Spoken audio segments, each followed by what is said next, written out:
Afnan again. এখন যে ঘটনাটি শেয়ার করতে চাচ্ছি এই ঘটনাটি আমার নানা বাড়ি, যেখানে মানে রাজবাড়িতেই আর কি। তো ওইখানে অনেক মানে পুরাতন, মানে অনেক মুরব্বী একজন লোক ছিলেন। তো উনি 1950-তে পাকিস্তানি সেনাবাহিনীতে সোলজার পদে ঢুকেছিলেন। যখন আমরা জানি যে ভারত নিয়ন্ত্রিত এবং পাকিস্তান নিয়ন্ত্রিত এবং চীন নিয়ন্ত্রিত, তিনটা দেশ নিয়ন্ত্রিত একটা জায়গা আছে কাশ্মীর। 1962-তে ভারতের সাথে চীনের যেই যুদ্ধটা হয় কাশ্মীরের লাদাখ যে অঞ্চলটা নিয়ে, এই ঘটনাটি ওই সময়ের ঘটনা। উনি যখন পাকিস্তানি সেনাবাহিনীতে চাকরি করতেন, তখন 1962-তে যখন ওই লাদাখ নিয়ে ভারত এবং চীনের সাথে যুদ্ধ শুরু হয়, তখন পাকিস্তান কৌশলগত কারণে তাদের যে এলাকাটা, সেখানে কিছু মিলিটারি মানে ডিপ্লয়মেন্ট করেন সেখানে। তো ওইখানে বিশেষ করে সিয়াচেন হিমবাহর ওই জায়গাটা আমরা জানি যে ওইটা কিন্তু মানে বিশ্বের সর্বোচ্চ যুদ্ধক্ষেত্র যেটা বলা হয় আর কি, মানে অত্যন্ত দুর্গম এলাকা সেটা। তো ওর আশেপাশে যে কিছু গ্রাম আছে, ওখানে কিছু মিলিটারি ডিপ্লয়মেন্ট করা হয় কিছু সিকিউরিটির জন্য। তো ওনারা যেই গ্রামটিতে ছিলেন, ওই গ্রামটা প্রতিদিনই নিয়মিত তারা রেকি করতেন। রাতের বেলা তারা তাঁবুটা নিয়ে সেখানে ঘুমাতেন। অফিসার, একজন ক্যাপ্টেন পদমর্যাদার অফিসারের আন্ডারে তারা ছিলেন। এবং ওনারা ওই গ্রামে অল্প সংখ্যক লোক ছিল, তাদেরকে বলে দিয়েছেন আপনারা যদি রাতের বেলা অস্বাভাবিক কোনো শব্দ বা কেউ ডাকাডাকি করে বা কোনো সন্দেহজনক কিছু হয় আমাদেরকে বলবেন। সেটা শুধুমাত্র তাদের মানে মিলিটারি সুবিধার্থে, কোনো এমনি মানে প্যারানরমাল কোনো বিষয় চিন্তা করে তারা এগুলো বলেননি। তো কয়েকদিন পরে এক লোক এসে তাদেরকে অভিযোগ করছে যে ভাই, আমার রাতের বেলা আমার বাসায় কিছু ঘটনা ঘটে। তো কি ঘটনা? তখন বলেন যে আমার প্রথমে রাতের বেলা আমাদের প্রথমে জানালায় ঠক ঠক ঠক এরকম কয়েকবার মানে নক করা হয়। এরপরে কিছুক্ষণ পরে চলে আসে সেটা সরাসরি দরজায়, সেখানে দরজায় ঠক ঠক ঠক এভাবে বেশ কয়েকবার নক করার পরে আর কোনো কথা হয় না, চলে যায়। তো ওনারা বললেন ঠিক আছে, আমরা এটা দেখব আসলে ঘটনাটা কি। তো ওনারা এক রাত্রে দুজন সোলজারকে পাঠিয়ে দিলেন যে ওই বাড়িটা একটু রাতের বেলা দেখে আসবে, আসলে এটা কি ঘটনা, কি অন্য আমাদের কোনো শত্রুপক্ষের কোনো কাজ কিনা, এই টাইপের কোনো কিছু কিনা দেখবা। তো ওনারা সারা রাত গোপনে বসেছিলেন, কিন্তু ওনারা কাউকে দেখতে পাননি।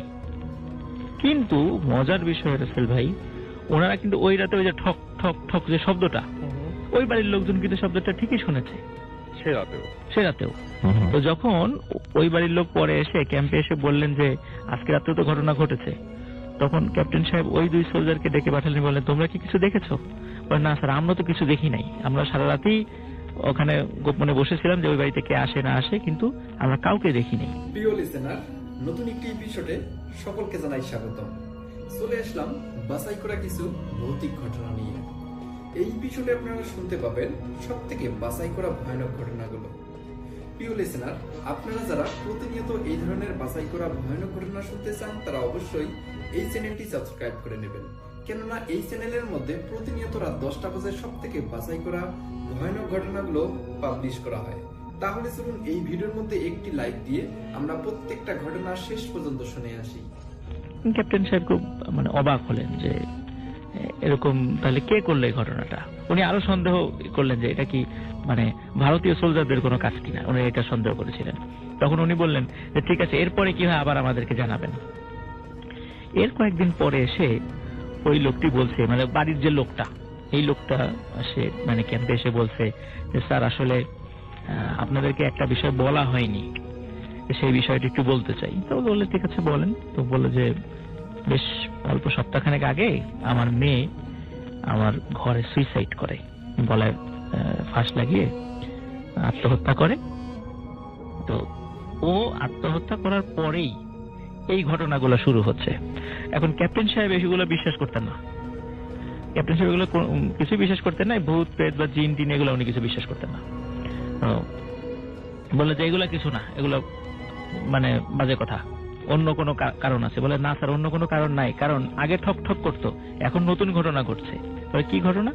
বলে এখন দরজার বাইরে এসে মানে আমার ওই মেয়ের কণ্ঠে কান্নাকাটি করে, হু হু শব্দে কান্নাকাটি করে, এবং আমার স্ত্রীকে বলে যে মা, আমি খুব কষ্টে আছি, আমার ওই ফাঁস লাগানো দড়িটা দিয়ে দাও না, আমাকে দড়িটা দিয়ে দাও, আমি খুব কষ্টে আছি। তখন ক্যাপ্টেন সাহেব বলছেন যে এগুলো সব বানানো কথা, আমি এগুলো বিশ্বাস করি না। রাস্তা এটা সত্যি, প্রতি রাত্রে এটা ঘটছে। তখন ক্যাপ্টেন সাহেব বললেন যে ঠিক আছে, আমি যাব, দেখি আসলে এই ঘটনাটা কি, আমি নিজেই দেখব। উনি রাগ করে সিদ্ধান্ত নিলেন যে উনি ওই রাত্রে ওই বাসায় থাকবেন, বাসা থেকে দেখবেন আসলে ঘটনাটা কি হয়।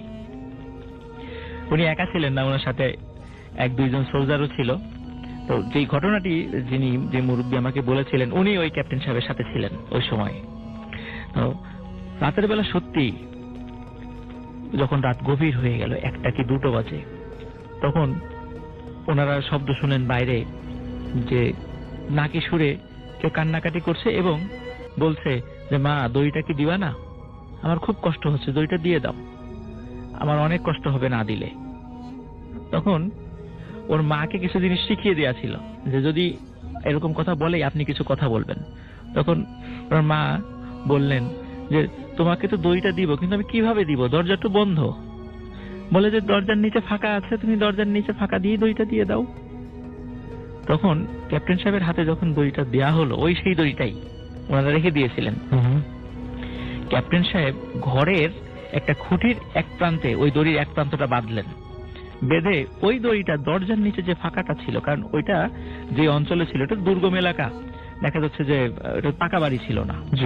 তো দরজার নিচে ফাঁকা থাকে, সাধারণত আমরা দেখেছি গ্রামের বাড়ি যে চৌকাঠের নিচে অনেক সময় ফাঁকা থাকে, ঠিক ওরকম চৌকাঠের নিচে ফাঁকা ছিল। ক্যাপ্টেন সাহেব দড়ির এক প্রান্ত ঘরের ভিতরে একটা খুঁটির সাথে বেঁধে ওই দড়িটা নিচ দিয়ে ছুড়ে দিয়েছেন। ছুড়ে দেওয়ার সঙ্গে সঙ্গে এমন জোরে বাইরের থেকে ওই দড়ি ধরে টান দিয়েছে, ওই খুঁটি ভেঙে ঘরের সামনের পার্টটা পর্যন্ত মানে 20-30 হাত দূরে চলে গেছে। তখন ক্যাপ্টেন সাহেব যেটা দেখেছেন এবং ওখানে আরো কয়েকজন যারা সোলজার তারা যেটা দেখেছেন, আসলে এইটা ওনাদের পক্ষে বিশ্বাস করা এবং সহ্য করাটা খুব কঠিন ছিল। ওনারা দেখলেন বড় আকৃতির একটা ছায়া মূর্তি, যেটা চোখ মানে লাল টকটকে জ্বলছে, মনে হচ্ছে এরকম লাল কোন টর্চ লাইটের মতো জ্বলছে, এরকম ছায়া মূর্তি। ক্যাপ্টেন সাহেবের হাতে ছিল রিভলভার। উনি নিজের অজান্তেই ভুল করে ভয় পেয়ে ওনার জীবনের সবচেয়ে ভুল কাজটা করে বসেন, উনি ওই ছায়ামূর্তির দিকে একটা শুট করে ফেলেন। এটা ওনার অজান্তেই হয়ে যায়, মানে ভয় পেয়ে হঠাৎ করে ওনার হাত থেকে গুলি ফসকে বেরিয়ে গেছে আর কি ওইদিকে। তো সঙ্গে সঙ্গে ছায়ামূর্তিটা অদৃশ্য হয়ে যায়, ক্যাপ্টেন সাহেব ওখানে ফেইন্ট হয়ে যান। ঘটনার মানে ওই বাড়ির ঘটনা এখানে আপাতত শেষ, কিন্তু ক্যাপ্টেন সাহেবের কিছু ঘটনা ঘটতে থাকে। সেটা হচ্ছে ওনার ওই ঘটনার পর থেকে শরীরের একটা অদ্ভুত পরিবর্তন আসা শুরু হয়। আমাদের যেমন হাতে এবং পায়ে হালকা মানে লোম আছে, হালকা লোমশ আমাদের শরীরটা, ওনার ওই ঘটনার কয়েকদিন পর থেকে শরীরের এই লোমগুলো অনেক মোটা এবং বড় হতে শুরু করে। আচ্ছা। এবং মাত্র অল্প কয়েকদিনের মধ্যে যে ওনাকে দেখলে আসলে বোঝার উপায় থাকতো না এটা কি মানুষ না অন্য কিছু, এরকম কেন হচ্ছে। এবং ওনার আচরণেও অনেক অদ্ভুত রকমের পরিবর্তন আসতে শুরু করে। যেমন ক্যাম্পে যখন উনি থাকতেন, রাতের বেলা উনি ওনার তাঁবু থেকে বেরিয়ে যেতেন। যারা ওই ক্যাম্পের দায়িত্বে ছিল তারা দেখতেন ক্যাপ্টেন সাহেব বের হয়ে যাচ্ছে, যেহেতু উনি একজন সিনিয়র অফিসার, ওই ক্যাম্পের উনি ছিলেন প্রধান, সুতরাং সোলজাররা ওনাকে জিজ্ঞেস করার সাহস পেত না যে স্যার আপনি কোথায় যাচ্ছেন। তারপরেও সামনে দিয়ে চলে গেলে বললো স্যার এটুকু বলতো, স্যার আমরা কি সাথে আসবো? তখন উনি বলতেন না, তোমাদের কাউকে আসতে হবে না, আমি একটু গ্রামটা রেকি করে আসি, এই কথা বলে উনি বেরিয়ে যেতেন। এবং উনি ফিরে আসতেন ভোরের আগে। উনি যে কোথায় যেতেন, কি করতেন, এটা সোলজারদের সম্পূর্ণ অজানা ছিল। কিন্তু ওনার অদ্ভুত এই ধরনের আচরণ যখন উনি দেখলেন যে বিভিন্ন কমান্ডিং এর বিষয়ে উনি অনেক উদ্ভট ধরনের মানে পাগলামি কিছু কমান্ড করছেন, তখন সোলজাররা এই ঘটনাগুলো তাদের ঊর্ধ্বতন কর্তৃপক্ষকে জানান। ওই ক্যাপ্টেন সাহেবের বাবা ছিল পাকিস্তানি সেনাবাহিনীর একজন ব্রিগেডিয়ার পদমর্যাদার কর্মকর্তা। তো উনি যখন ওনার কাছে খবরটা আসলো, তখন উনি ওই ক্যাম্পে আর একজন অফিসারকে পাঠিয়ে ওনাকে প্রত্যাহার করে নিলেন এবং ওনার ট্রিটমেন্টের জন্য পাকিস্তানের অনেক মানে খুব ভালো ভালো ডাক্তারকে দেখালেন। ডাক্তাররা বললো যে আসলে ওনার শরীরের যে সমস্যাটা হয়েছে এটা কেন হয়েছে আমরা বলতে পারবো না, তবে ওনার মানসিকভাবে উনি খুব বিপর্যস্ত, ওনাকে অবশ্যই মানসিক মানে ডাক্তারের শরণাপন্ন হতে হবে। একটা পর্যায়ে এমন হলো যে ওনাকে মেন্টাল অ্যাসাইলামে রাখা হলো। কিন্তু রাসেল ভাই, অদ্ভুত ব্যাপার, মেন্টাল অ্যাসাইলামে রাখার পরে ওনাকে মানে যখন রাখা হতো পরের দিন আর পাওয়া যেত না, ঘরের দরজা বন্ধ, কিন্তু উনি নাই ঘরের মধ্যে। কোথায় কোথায় খোঁজ নিয়ে কোথাও পাওয়া যায় না। খবর আসে ওই যে যেই বাড়িটির কাছে উনি গিয়েছিলেন রাতের বেলা, ওই বাড়ির আশেপাশে ওনাকে দেখা যায়। আচ্ছা, তো উনি কিভাবে গেলেন পাকিস্তান থেকে, মানে ওই কাশ্মীরের আজাদ কাশ্মীর যেটা পাকিস্তান নিয়ন্ত্রিত অঞ্চল, সেই সিয়াচেন হিমবাহর কাছাকাছি যে গ্রামগুলো, এখানে খুবই দুর্গম, এখানে পায়ে হেঁটে যাওয়াটা খুবই কঠিন কাজ। সেখানে পাকিস্তান থেকে একজন এভাবে চলে যাবে, এটা অসম্ভব ব্যাপার ছিল। কিন্তু আবার ওনাকে ধরে নিয়ে আসা হতো।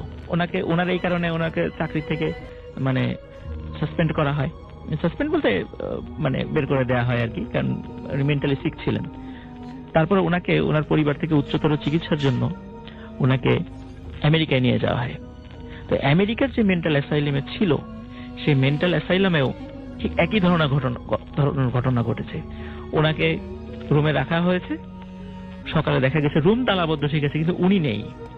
উনি কোথায়? মানে পুলিশ কোথাও খুঁজে পায় না ওনার কোনো হদিস নেই।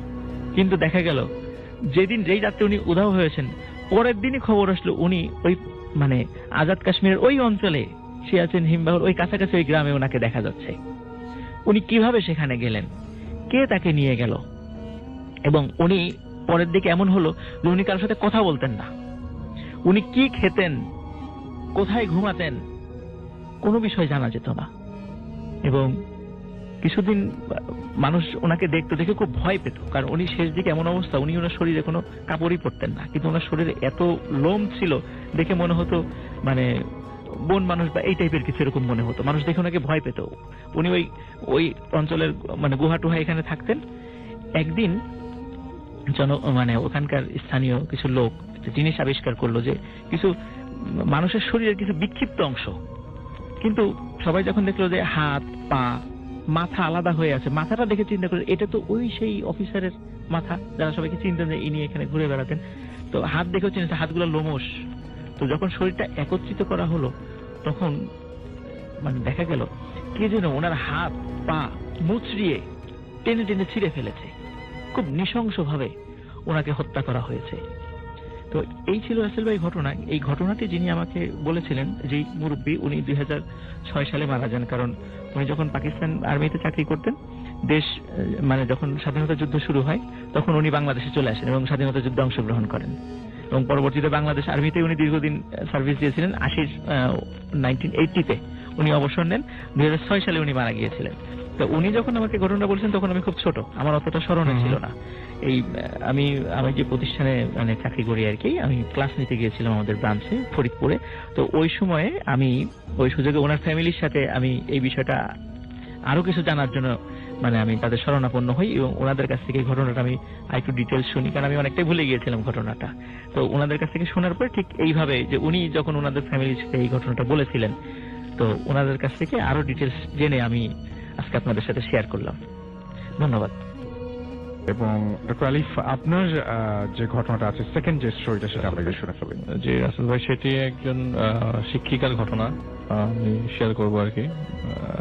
তিনি ঢাকা বাংলাদেশেরই কোন একটা জায়গার প্রাইমারি স্কুলের টিচার ছিলেন আর কি।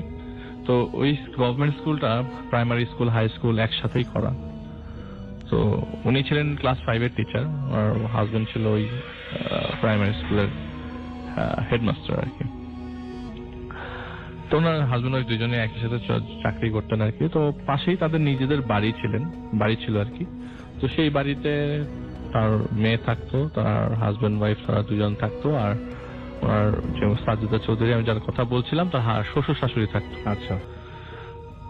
তো রাসেল ভাই তারা সব ভালোই ছিল, মানে তাদের লাইফে কোনো ধরনের প্রবলেম ছিল না।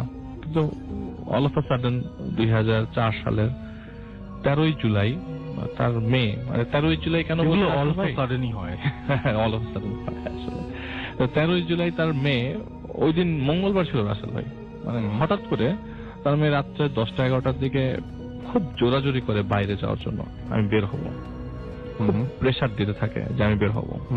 তো মা বলে যে তুমি কোনো রিজন ছাড়া কেন বের হবা? তো এইটা তার কাছে জানতে চাইলে, তো মেয়ের সম্বন্ধে একটু বলে নেই রাসেল ভাই। মেয়েটি ক্লাস 9-এ পড়তো, তার মেয়েটি একই স্কুলেই পড়তো, ওই স্কুলেই পড়তো।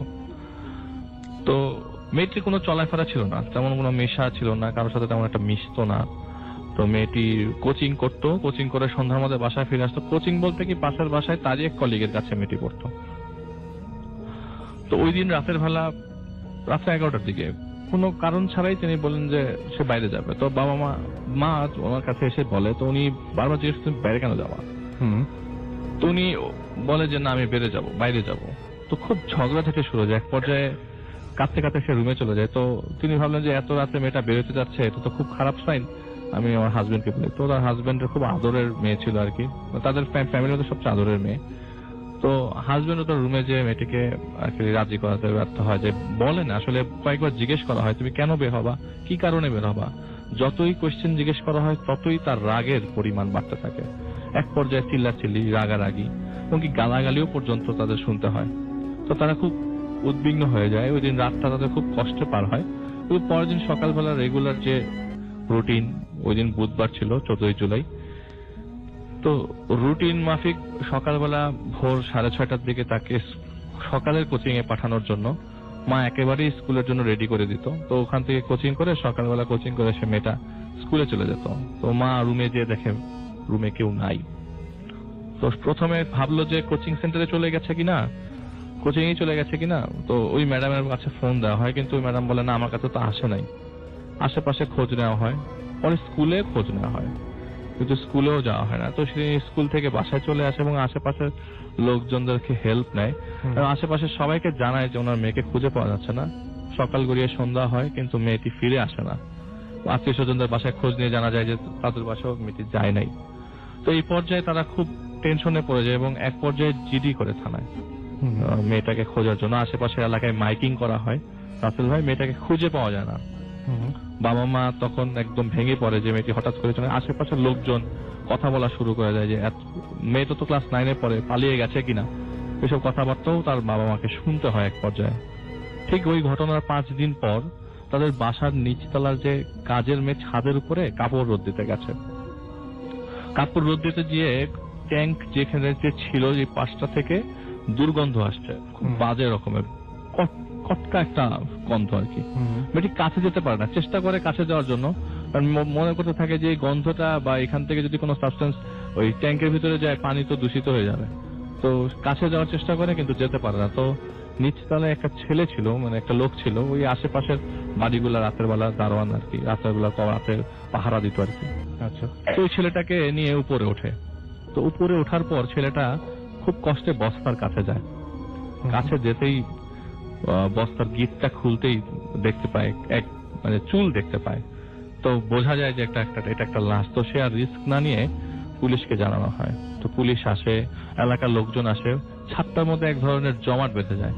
বাবা মাও, যে মেয়েটার বাবা মা আছে যে জানে যে হারিয়ে গেছে, তারাও ছাদে আসে এবং বস্তা থেকে যখন মেয়েটাকে বের করা হয়, ওই যে লাশ অনেক বড় চুল তো বের করা হয়। বের করার পরে ঠিকই বাবা মা চিনে নেয়, কিন্তু আসল ভাই সবার কাছে তো একটু জানতে পারে কটকা গন্ধ, মানে অলমোস্ট গলিত লাশ, বিকৃত হয়ে গেছে এরকম কন্ডিশন। কিন্তু আসলে লাশটার কোনো বিকৃত কোনো ধরনের সাইনই দেখা যায় না।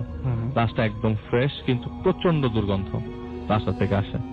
তো পোস্টমর্টেমের জন্য পুলিশ নিয়ে যায় লাশটিকে। কিন্তু আশ্চর্যজনক বিষয় হচ্ছে পোস্টমর্টেম করবার পর লাশটার মধ্যে কোনো ধরনের বডিলি টাচ হয় না, অন্য মানুষের কোনো আঙ্গুল হাতের নিশানা।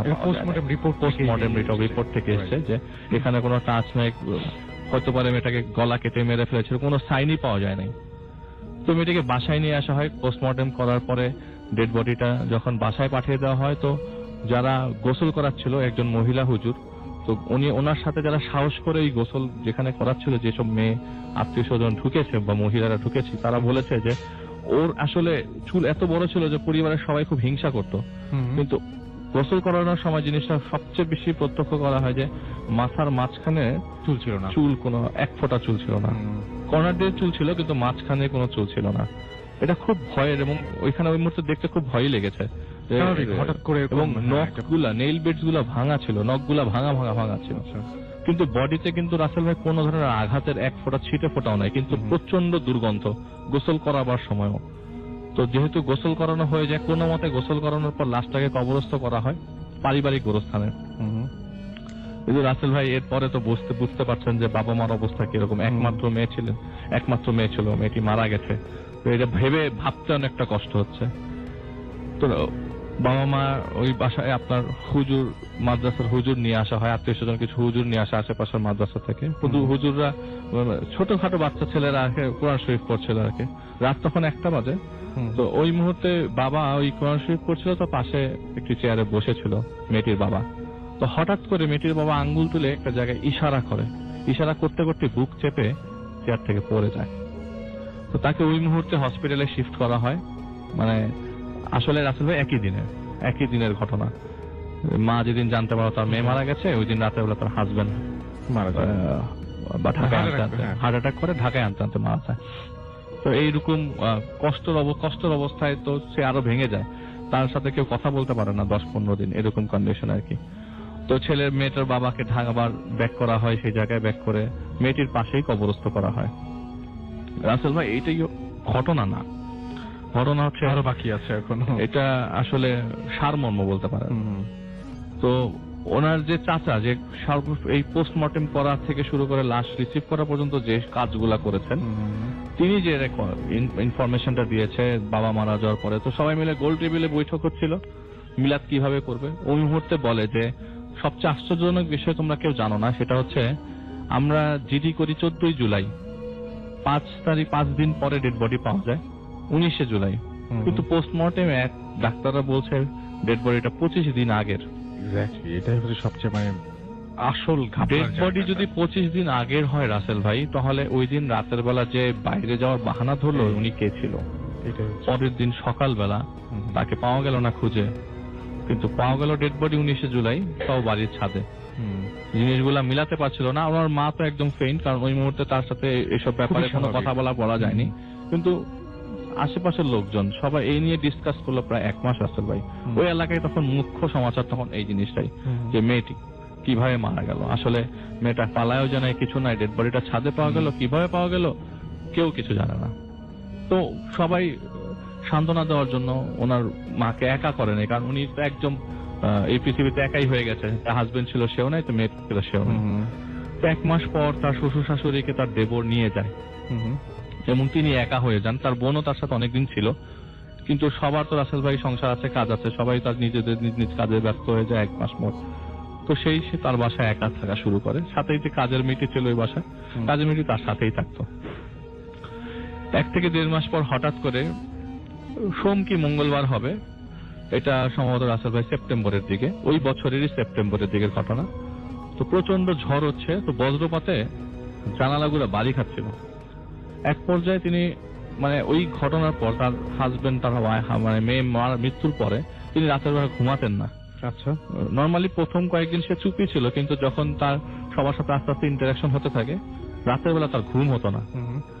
তো রাতের বেলা ঘুম হতো না, এটা উনি সজাগ পায়, কিন্তু উনি শুয়েছিলেন ওই মুহূর্তে। তো এই বজ্রপাতের মধ্যে রাসেল ভাই খুব স্পষ্ট একটা শব্দ আসে সাজেদা জানালা থেকে, যেসব জানালা বাড়ি খাচ্ছিল তার রুমের ভিতরে পশ্চিম পাশে, যেসব জানালাগুলো বাড়ি খাচ্ছিল সেই জানালাগুলো থেকে সাউন্ড আসে সাজেদা।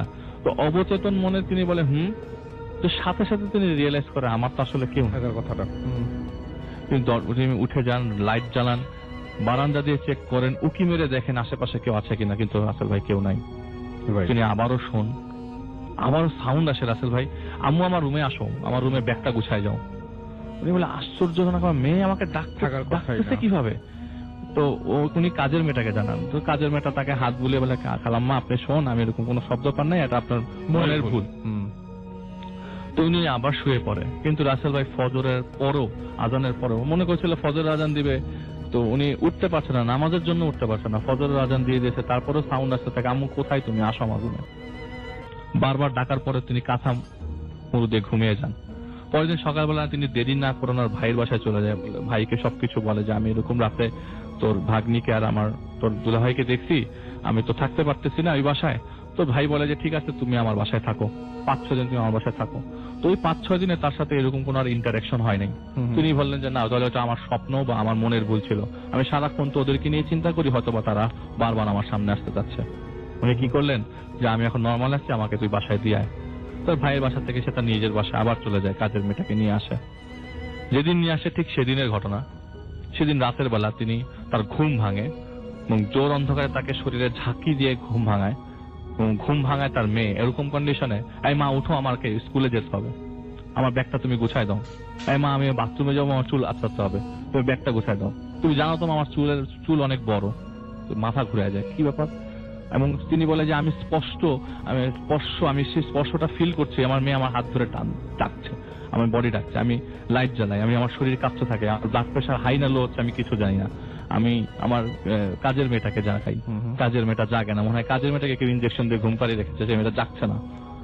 এমন সময় একটা মেয়ে আবার ড্রয়িং রুম ডাইনিং স্পেস ভেদ করে তার রুমে এসে বলে, মা তুমি আসো না আমার রুমে, তুমি তো আমার রুমে আসোই না। তো সে খুব অবাক হয়ে যায়, অবচেতন মনে তিনি হাঁটা ধরে ওই মেয়েটার সাথে হাত থাকতে মেয়েটার রুমে চলে যায়। আসলে তিনি যেতে যেতে একটা জিনিস চিন্তা করে, আসলে তো ওরা দুজন মারা যাওয়ার পর তো আমি মেয়েটার রুমে কখনো যাই নাই, যাওয়া হয়নি, তার সেই রুমেই ছিল।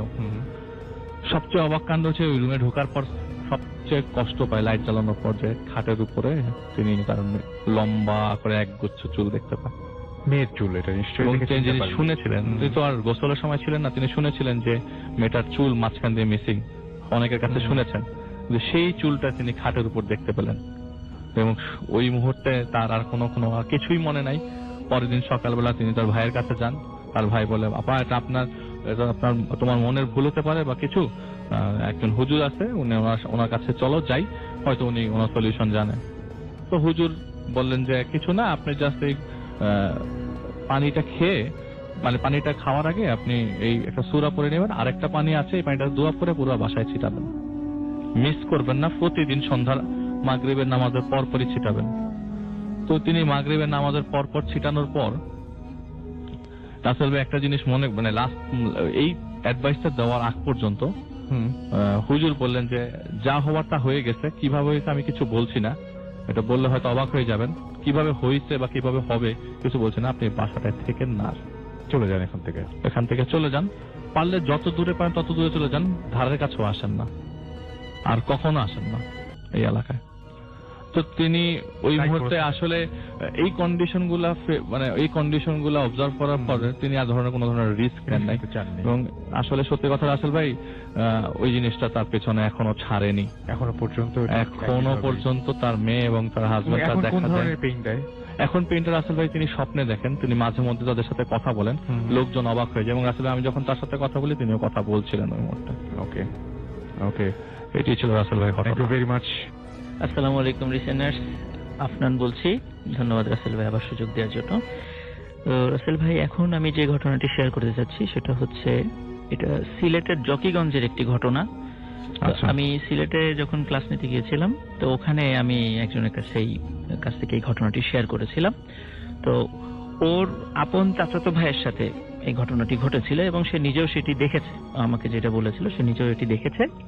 আচ্ছা, তো ঘটনাটি সেটা হচ্ছে, ওর যে চাচাতো ভাই উনি সরাসরি কোনো ব্ল্যাক ম্যাজিক করতেন না, তবে যারা ব্ল্যাক ম্যাজিক করতেন তাদেরকে উনি সহযোগিতা করতেন। কারণ দেখা যাচ্ছে যারা ব্ল্যাক ম্যাজিক করেন অনেক সময় অনেক জিনিস বলে যে তুমি এটা শ্মশানে রেখে আসবা, এটা গোরস্থানে রেখে আসবে, এটা এখানে, ওটা ওখানে, এটা করবা। তো উনি মোটা অঙ্কের টাকার বিনিময়ে এই কাজগুলো উনি করতেন। তো এটা ওনার পরিবার থেকে অনেকবার বলা হয়েছিল এই কাজগুলো না করতে, কিন্তু আসলে টাকার লোভে উনি আসলে এটা ছাড়তে পারেন নাই। এবং উনি অনেক সাহসীও ছিলেন এবং টাকাও নিশ্চয়ই এসছে অনেক। হ্যাঁ, অনেক টাকা উনি ইনকাম করেছেন, কিন্তু টাকাগুলো আসলে কেন জানি এগুলো রাখতে পারেন নাই, এগুলো থাকে না আসলে এই ধরনের টাকাগুলো।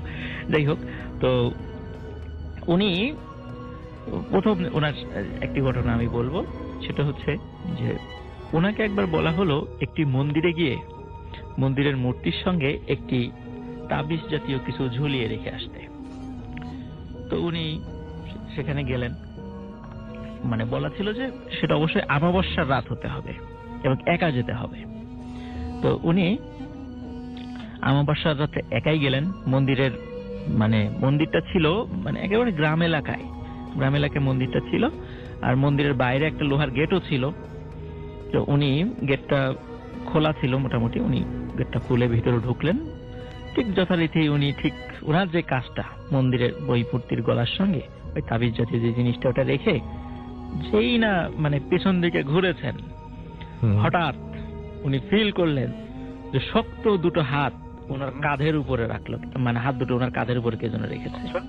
এবং ওনার কাঁধটা চেপে ধরেছে। উনি আর পিছন দিকে ঘুরে তাকালেন না, উনি মানে প্রচন্ড মানে শক্তি দিয়ে ওখান থেকে ছুটে দৌড় দিলেন। কিন্তু দৌড় দেওয়ার উনি যখন আগাচ্ছিলেন হঠাৎ করে দেখলেন মন্দিরের ওই গেটটি ক্যাচ ক্যাচ শব্দে মানে বন্ধ হয়ে যাচ্ছে। বন্ধ হয়ে যাচ্ছে এবং বন্ধ হয়েও গেল। উনি অনেক সাহসী ছিলেন, উনি ওই গেটের মানে টপকিয়েই উনি ওখান থেকে বাড়িতে চলে আসেন। এটা রাসেল ভাই একটা। আর একটা ঘটনা, সেটা হচ্ছে উনি এই টাইপের আর একটা কাজ করার জন্য যখন ওনার যিনি গুরু, ওই যার কাছ থেকে উনি এই সমস্ত শিক্ষা নিয়েছেন যে এইটা একটা কাজ করতে হবে, যে এই কাজের দায়িত্ব দেন, উনি একদিন বললেন তোমাকে শ্মশানে যেতে হবে, তুমি আজকে মানে এই কাজগুলো অধিকাংশ আমাবস্যা রাত্রি করা হতো আর কি, তোমাকে আজকে শ্মশানে যেতে হবে। তুমি আজকে শ্মশানে যাওয়ার পর দেখবা যে 4টি লাশ সাদা কাপড় দিয়ে ঢেকে রাখা আছে, তোমাকে এই 4টি পেরেক আমি দিলাম, তুমি লাশের মাথার উপর থেকে কাপড়টি সরিয়ে ওই পেরেকটি ওর মুখের মধ্যে দিয়ে আসবা। মুখের মধ্যে কিভাবে দিব, এটা কি সম্ভব? বললো যে তুমি মুখের উপর থেকে কাপড় সরানো মাত্র এই লাশটা চোখ খুলে এমনিতেই হা করবে এবং ওর মুখের ভিতর দেওয়ার সাথে সাথে তুমি দেখবে যে ও নিজে এটা গিলে ফেলছে। তুমি বলে এটা কিভাবে সম্ভব? বলে না, তুমি এটা এইভাবেই সম্ভব, তুমি ভয় পেও না, তুমি যাও। তো সত্যি উনি গেলেন এবং উনি যাওয়ার আগে প্রশ্ন করলেন যে 4টা লাশের সাথে আত্মীয় স্বজন থাকবে, তারা লাশটা পুরাতে এসেছেন শ্মশানে। বলে না, ওখানে কোনো আত্মীয় স্বজন থাকবে না, তুমি এই 4টা লাশই শুধু দেখবা, আর কোনো কিছুই দেখবা না। সেখানে গেলেন, যাওয়ার পরে দেখলেন সত্যি 4টা লাশ শোয়ানো।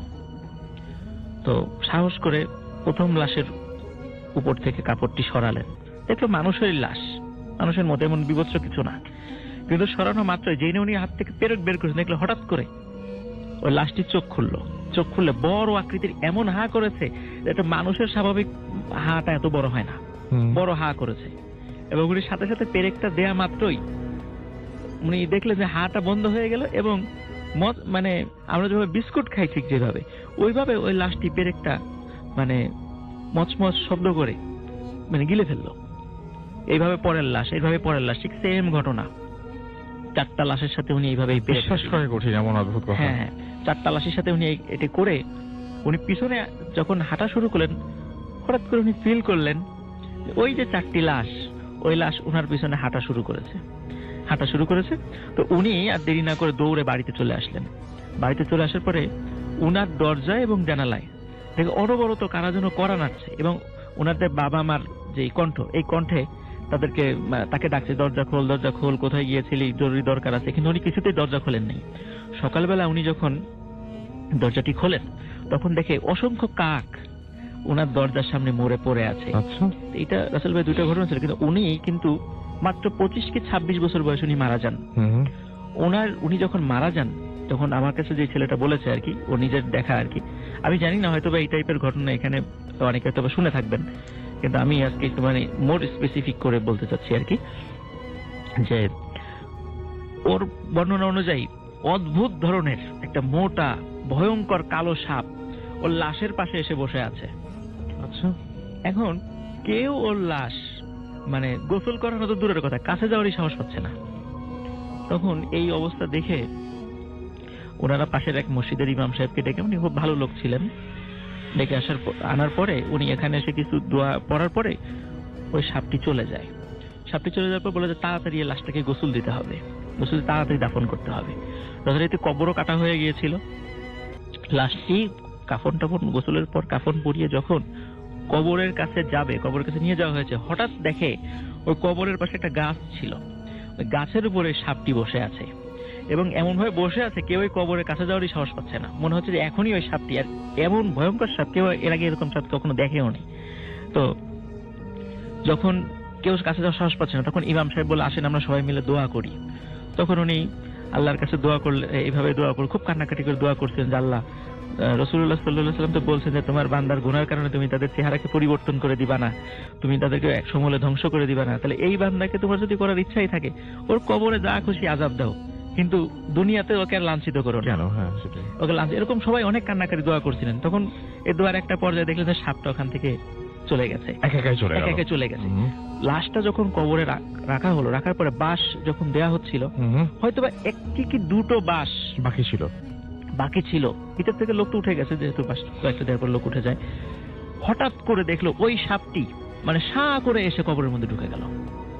কোথা থেকে সবার এসেছে? চোখের সামনে দিয়ে। সবার চোখের সামনে ঢুকে গেছে এবং ওরা দ্রুত চাটাই দিয়ে তাড়াতাড়ি করে কবর দিয়ে ওখান থেকে চলে আসে। তো রাসেল ভাই, এটা ব্যাপারটা বলছিলাম যে এই যে ব্ল্যাক ম্যাজিকের প্র্যাকটিস এবং তাদের সহযোগিতা, এগুলোর পরিণতিতে আসলে ভালো না। এর আগে আমরা অনেক ঘটনা এগুলো শেয়ার করেছি অবশ্যই। এবং আমরা সবসময় লিসেনারদেরকে বলি এই ধরনের বিষয়গুলো কৌতূহলেও যেন তারা এই বিষয়গুলো না জড়ান, এটা মানে সবাইকে সতর্ক থাকতে বলি আর কি। অনেক ধন্যবাদ আপনাকে। আমাদের সঙ্গে আরো যে নতুন অতিথি আছেন তার কাছে আমরা যাব এবং তার ঘটনা শুনবো আমরা। এবং আমি শুরুতে জানতে চাইবো যে কি নাম আপনার, কোথা থেকে এসেছেন আপনি? আমি মাহিবি, এসেছি সোনারগাঁ দুধঘাটা থেকে। জি, ঘটনা শুনি আপনার। ফার্স্ট টাইম এদের শুভেচ্ছা অ্যাডভান্স রাহুল ভাই। তো এখন যে ঘটনাটা শেয়ার করবো সেটা আমাদের এলাকারই একটি ঘটনা। ঘটনাটা হয়, আমরা খুব দ্রুত শেয়ার করবো কারণ আরো অনেক ঘটনা আছে, আমাদের সময় আছে খুব অল্প। ঠিক আছে। ঘটনাটা শুরু হয় 2014 সালের মাঝামাঝি টাইমে। তো একটা ছেলে ছিল যে হচ্ছে জব করতো ভিডিওর একটা দোকানে, লাইক আপনি তো মনে হয় জানেন যে বিয়েতে যে এই ধরনের ভিডিওগুলো হয় ওরকম একটা দোকানে সে জব করতো। তো গ্রামের দোকান ছিল, তেমন কোনো কর্মচারী তেমন ছিল না, জাস্ট দুইজন তারা জব করতো। তো আনফরচুনেটলি একদিন ওই ছেলেটি আসেনি, শুধু একজনই যায় বিয়ে বাড়িতে। তো বিয়ের কাজটা শেষ করে ভিডিও রেকর্ড করার পরে তার পারিশ্রমিক নিতে একটু লেট হয়ে যায়। তো সে বাসার উদ্দেশ্যে রওনা হয়, তখন প্রায় রাত 1টার মতো বেজে যায়। তো বাসার দিকে সে রওনা হয়। তো আমি বলে রাখি, সর্দার বাড়িতে একটা খুবই পুরনো একটা ব্রিজ আছে, যে ব্রিজ দিয়ে আসলে সচরাচর মানুষ দিনের বেলায় যেতে ভয় পায়। তো তার বাসায় যেতে হলে সেই ব্রিজটা ক্রস করেই যেতে হবে। তো একা রাত 1টা বেজে গেল। সো সে চিন্তা করলো যে না, এত রাতে ওইখান দিয়ে যাওয়াটা মনে হয় ঠিক হবে না। তো সে আরেকটা বিকল্প রাস্তা দিয়ে যাওয়ার ট্রাই করলো। তো সেই রাস্তাটা ছিল আরেকটু দূর দিয়ে, তো সে সেখান দিয়ে যাচ্ছিল। আর আরেকটা বিষয় হচ্ছে যে ব্রিজের ওইখানে অনেকগুলো পুরনো গাছ আছে, এর মধ্যে একটা উল্লেখযোগ্য হচ্ছে যে একটা তেঁতুল গাছ আছে খুবই বড়। যাই হোক, সে বাসার দিকে যাচ্ছিল, এমনত অবস্থায় একটা জিনিস সে ফিল করলো যে তার গায়ের উপরে কয়েকটা 4-5টা পানির ফোঁটা পড়লো। তো সে হয়তো ভাবতেছিল যে বৃষ্টি হচ্ছে মনে হয়, কিন্তু না, ওরকম কিছুই না, বৃষ্টি হচ্ছিল না। তো পানির ফোঁটা পড়ার পর থেকেই সে আরেকটা জিনিস ফিল করলো তাৎক্ষণিকভাবেই, যে তার বাম পাশে এবং ডান পাশে, দুই পাশে দুইটা স্ট্রাকচারটা হচ্ছে মানুষেরই মতো, বাট ওইগুলোর হাইট ছিল সর্বোচ্চ 3 থেকে 3.5 ফিট এরকম স্ট্রাকচারের। এবং সে সবকিছু দেখতে পারতেছে, বাট কিছু বলার মতো তার ছিল না। দেখতেছে, বুঝতেছে, কিন্তু তার কোনো বলার ছিল না, লাইক হিপনোটাইজ হলে মানুষের যা হয় আর কি ওরকম। তো তাকে বললো হাঁটো, এবং সে হাঁটতেছিল, তাদের সাথে সাথে হাঁটতেছিল, তারা সামনে সে পিছনে, এবং তার পিছনে সে ফিল করলো যে হাজারো মানুষ তার পিছনে গল্প করতে করতে আসতেছে। তো তাকে হাঁটতে হাঁটতে হাঁটতে হাঁটতে একটা সময় নিয়ে গেল সেই ব্রিজের গোড়ায় এবং সেই তেঁতুল গাছের নিচে। তার মনে হচ্ছিল পৃথিবীতে যেন কেউ নেই, শুধু তারাই 3জন, সেই 2জন আর সে একজন, এই 3জন, এর বাইরে যেন পৃথিবীতে কেউই নেই। সারা পৃথিবীটা নিকশকাল হয়ে গেছে, পৃথিবীটা যেন থমকে গেছে, একদম পোজ। তাকে বললো যে কোদালটা ধরো, এবং সে কোদালটা ধরলো। তাকে বললো গর্ত করো, এবং সে গর্ত করলো। এবং তাকে বললো সে গর্তে তুমি শোও, একটা কবরের স্ট্রাকচারে গর্ত করা হয়, এবং কবর করা হয়, ওনাকে দিয়ে কোনো কবর করা হয়, ওনাকে দিয়ে কবরটা খোঁড়ানো হয়, এবং সে সেখানে শুয়েও পড়ে। তো রাত যেহেতু অনেক হয়ে যায়, তখন তার গায়ে বৃষ্টির ফোঁটা পড়ে একটা 23 কি 24-এর মতো সময়ে, এবং এর মধ্যে অনেকগুলো ঘটনাই কিন্তু ঘটে। আর যে ঘটনাগুলো ঘটেছে এগুলো ঘটতে ম্যাক্সিমাম 15-20 মিনিট সময় অবশ্যই লাগবে। তো যখনই তাকে বলা হলো যে তুমি শুয়ে পড়ো কবরে, সে শুয়ে পড়ে। ঠিক ওরকম সময় তার ফোনে একটা ফোন আসে, আর ফোনটা তার মা করে খোঁজ নেওয়ার জন্য, এত রাত হলো কেন সে বাড়িতে আসলো না। তখনই তার একদম সেন্স চলে আসে যে আমি কোথায়, আমি এই গর্তের মধ্যে কেন, আর এইখানেই বা আমি কি করতেছি। খুব ভয় পেয়ে সে দৌড়ে তার বাসার দিকে চলে যায়, এবং বাড়ির কাছে গিয়ে সে অজ্ঞান হয়ে যায়। পরবর্তীতে সকালবেলা সে ঘটনাটা তার বাবা মার সাথে শেয়ার করে, এবং তার 2 দিন পরেই সে মারা যায়। সবচেয়ে বড় বিষয় হচ্ছে কি রাসেল ভাই, পুরো ঘটনাটাই ঘটে সর্বোচ্চ 3 মিনিটের মধ্যে। এই ছিল ঘটনার সময়। অনেক ধন্যবাদ আপনাকে আপনার ঘটনার জন্য, এবং আমার মনে হয় যে এই ঘটনাটা অনেকেরই ভালো লাগবে। আমাদের কাছে তারা আমাদের SMS করেছেন, এবং SMS করেছেন আমাদেরকে দেখতে পাচ্ছি। এছাড়াও বুশরা, এছাড়া আমাদের SMS করেছেন মারুফ আহমেদ, এছাড়াও আমাদেরকে SMS করেছেন দেখতে পাচ্ছি আরকানুল্লাহ সাদ, এছাড়াও অঙ্গন আমাদের SMS করেছেন, আমাদেরকে দিলরুবা SMS করেছেন নওশিন, খুলনা বয়রা থেকে ফাহিম আমাদের SMS করেছেন, ইমতিয়াজ খান আমাদেরকে SMS করেছেন চুয়াডাঙ্গা থেকে, এছাড়াও তারিক আমাদের SMS করেছেন, দুরন্ত কিয়াস আমাদের SMS করেছেন নাহিদ ময়মনসিংহ থেকে, এবং আমাদেরকে SMS করেছেন দেখতে পাচ্ছি আরো অনেকেই। আমরা চলে যাবো আমাদের পরবর্তী অতিথির কাছে। আপনার নামটা একটু প্লিজ বলবেন, একটু মাইক্রোফোনের কাছে এসে। আমি মোহাম্মদ আব্দুল আলিম, জি, শুনি আপনার রাজবাড়ী। ঘটনা। ধন্যবাদ রাসেল ভাই আমাকে এই সুযোগ দেওয়ার জন্য। ডিয়ার লিসেনার্স, ঈদ মোবারক। আমি রাজবাড়ী জেলার একটা ঘটনা বলতে চাই, মানে এটা আমার এলাকারই ঘটনা। তো আমি ওখানে আমার এক দূরাত্মীয় দাদার কাছ থেকে ঘটনাটা শুনি। জি, আমরা ঘটনায় চলে যাই। জি, তো ঘটনাটা হচ্ছে আমার গ্রামের নাম জগৎপুর, আর পাশের গ্রামের নাম হচ্ছে মহিষাখোলা। তো এই দুই গ্রামের মাঝামাঝি পর্যায়ে একটা খাল আছে। তো এই খাল পাড়ি দিয়ে যখন মহিষাখোলা গ্রামে যেতে হয়, এই গ্রামে যাওয়ার জন্য খালের এপারেই একটা বিশাল বড় বাগান, আর ওই বাগানটার নাম এখনো সর্দার ভিটা বলে আঞ্চলিক ভাষায়। তো এক রাতে ওই মহিষাখোলা গ্রামের এক বন্ধু জগৎপুরের এই বন্ধুর সাথে অনেক রাতে গল্প করতে করতে তারা 1টা থেকে 2টার দিকে, এখন ওই বন্ধুটা বাড়িতে যাবে। এখন বাড়িতে যাওয়ার জন্য সে ওই বন্ধুকে তাকে কিছু দূর আগে দিতে বললো। এখন দুই বন্ধু কিভাবে যাবে, তারা ওই সময় লাইটের ব্যবস্থা ছিল না তেমন। তো এরা পাটকাঠির মাথায় আগুন জ্বালিয়ে দুই বন্ধু রওনা হলো। এখন তারা ওই খাল পাড়ি দেওয়ার সময়, তখন তার ব্রিজ ছিল না ওইখানে, সাঁকো দিয়ে যখন পার হচ্ছিল, তখন ওরা হঠাৎ করে শুনতে পারলো যে নিচে যে পানি ছিল, কেউ একজন বা কিছু একটা খুব ঢক ঢক করে পানি গিলছে। তো পানি গেলার শব্দ শুনে দুজনে একটু ভয় পেয়ে যায়। তো ওরা কোনো রকম তোয়াক্কা না করে, এটা হতেই পারে কোনো একটা, মনে করছে পানির স্রোত, চিন্তা করে ওরা চলে যায়, একটু রওনা হতে থাকে। তো কিছু দূর আগানে এখন ওরা 2টা রাস্তা আছে, একটা রাস্তা হচ্ছে একটু ঘুরে যেতে হয়, আর একটা রাস্তা আছে বনের ভিতর দিয়ে, বাগানের ভিতর দিয়ে। এখন দুইজনে চিন্তা করে যে তাহলে আমরা আবার তোকে আগে দিলে আমি আসবো কিভাবে। তখন মনে করলো যে ঠিক আছে, তাহলে আমরা মাঝ বরাবর গিয়ে তুই তোর মতো চলে যাবি বন্ধু, আমি আমার মতো চলে আসবো। তোরা কিছু দূর আগালো। অল্প একটু আগানোর পরে হঠাৎ করে ওরা দুই পাশ দিকে বাতাসের শব্দ পেল। বাতাসের শব্দ পেয়ে এখন দুজনে চমকে যাচ্ছে, যে কি হলো, বাতাসের শব্দ কেন। আবার দুজনেই দেখলো যে রোডের ওই প্রান্ত থেকে 2টা আলো এদিকে আসতেছে। এখন কেউ কাউকে বলছে না যে আলো আসতেছে, কারণ চিন্তা করছে যে আমি বললে যদি ও ভয় পায়, ও বললে যদি আমি ভয় পাই, এরকম বিষয়টা আর কি রাসেল ভাই।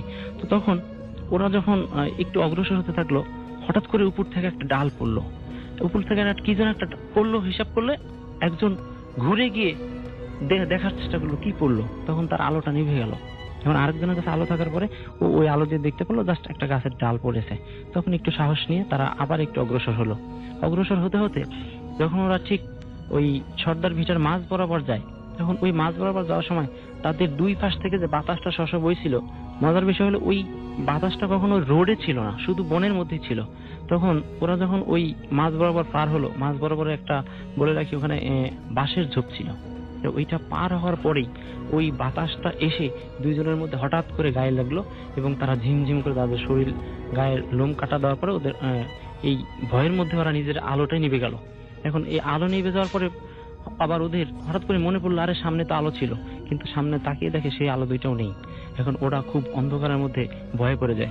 এখন চিন্তা করলো ওরা যাবে না ফেরত আসবে। তখন ওরা সিদ্ধান্ত নিল যে যাবে না, চলে আসবে। এই মুহূর্তে ওরা যখন দৌড় দেওয়ার চেষ্টা করলো ফিরে আসার জন্য, একটু দৌড় দিতেই দুজনের মধ্যে একজন বন্ধু পড়ে গেল, কিছু একটার সাথে বেঁধে পড়ে গেল।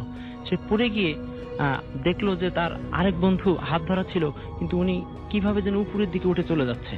তো উনি উপরের দিকে উঠে চলে যাচ্ছে এক বন্ধু, আর সে ওই নিচে পড়ে এই ঘটনাটা উপলব্ধি করার পরে তা ভয়ে সে লালামুখ হয়ে ওখানে অজ্ঞান হয়ে পড়ে যায়। তার আর পরে কোনো ঘটনা মনে ছিল না। তো পরদিন এলাকার মানুষ ওখানে গিয়ে ওনাকে সেন্সলেস অবস্থায় পায় একজনকে, আর আরেকজনকে পায় হচ্ছে ওই বাঁশ গাছের মাঝ বরাবর 2টা বাঁশের সাথে চিপি লিখে উনি মরে আছে। আর খুব ভয়ানক বিষয় হলো ওনার জিহ্বাটা ছিল একেবারে সর্বোচ্চ পরিমাণ বের করা, দাঁত কামড় দেওয়া, এবং একটা চোখ একেবারে নাই অবস্থাতে ছিল। সেখানে যে চোখ ছিল এটা বোঝা যাচ্ছিল না। Thank you very much. Thank you. আসসালামু আলাইকুম রাসেল ভাই, আমি কাজী এনামুল হক বলছি ক্যালগারি আলবার্টা থেকে। আমি অ্যাকচুয়ালি একটা স্টোরি শেয়ার করতে চাইছিলাম, যদি ভালো লাগে তো শোনাবেন। আর আশা করি সবাই ভালো আছেন। আপনাকে জিজ্ঞেস করলাম না, কারণ আমি জানি আপনি ভালো দলে। ঘটনাটা হলো এটা ঘটেছিল ইন্ডিয়াতে। এটা আমার পার্সোনাল এক্সপেরিয়েন্স।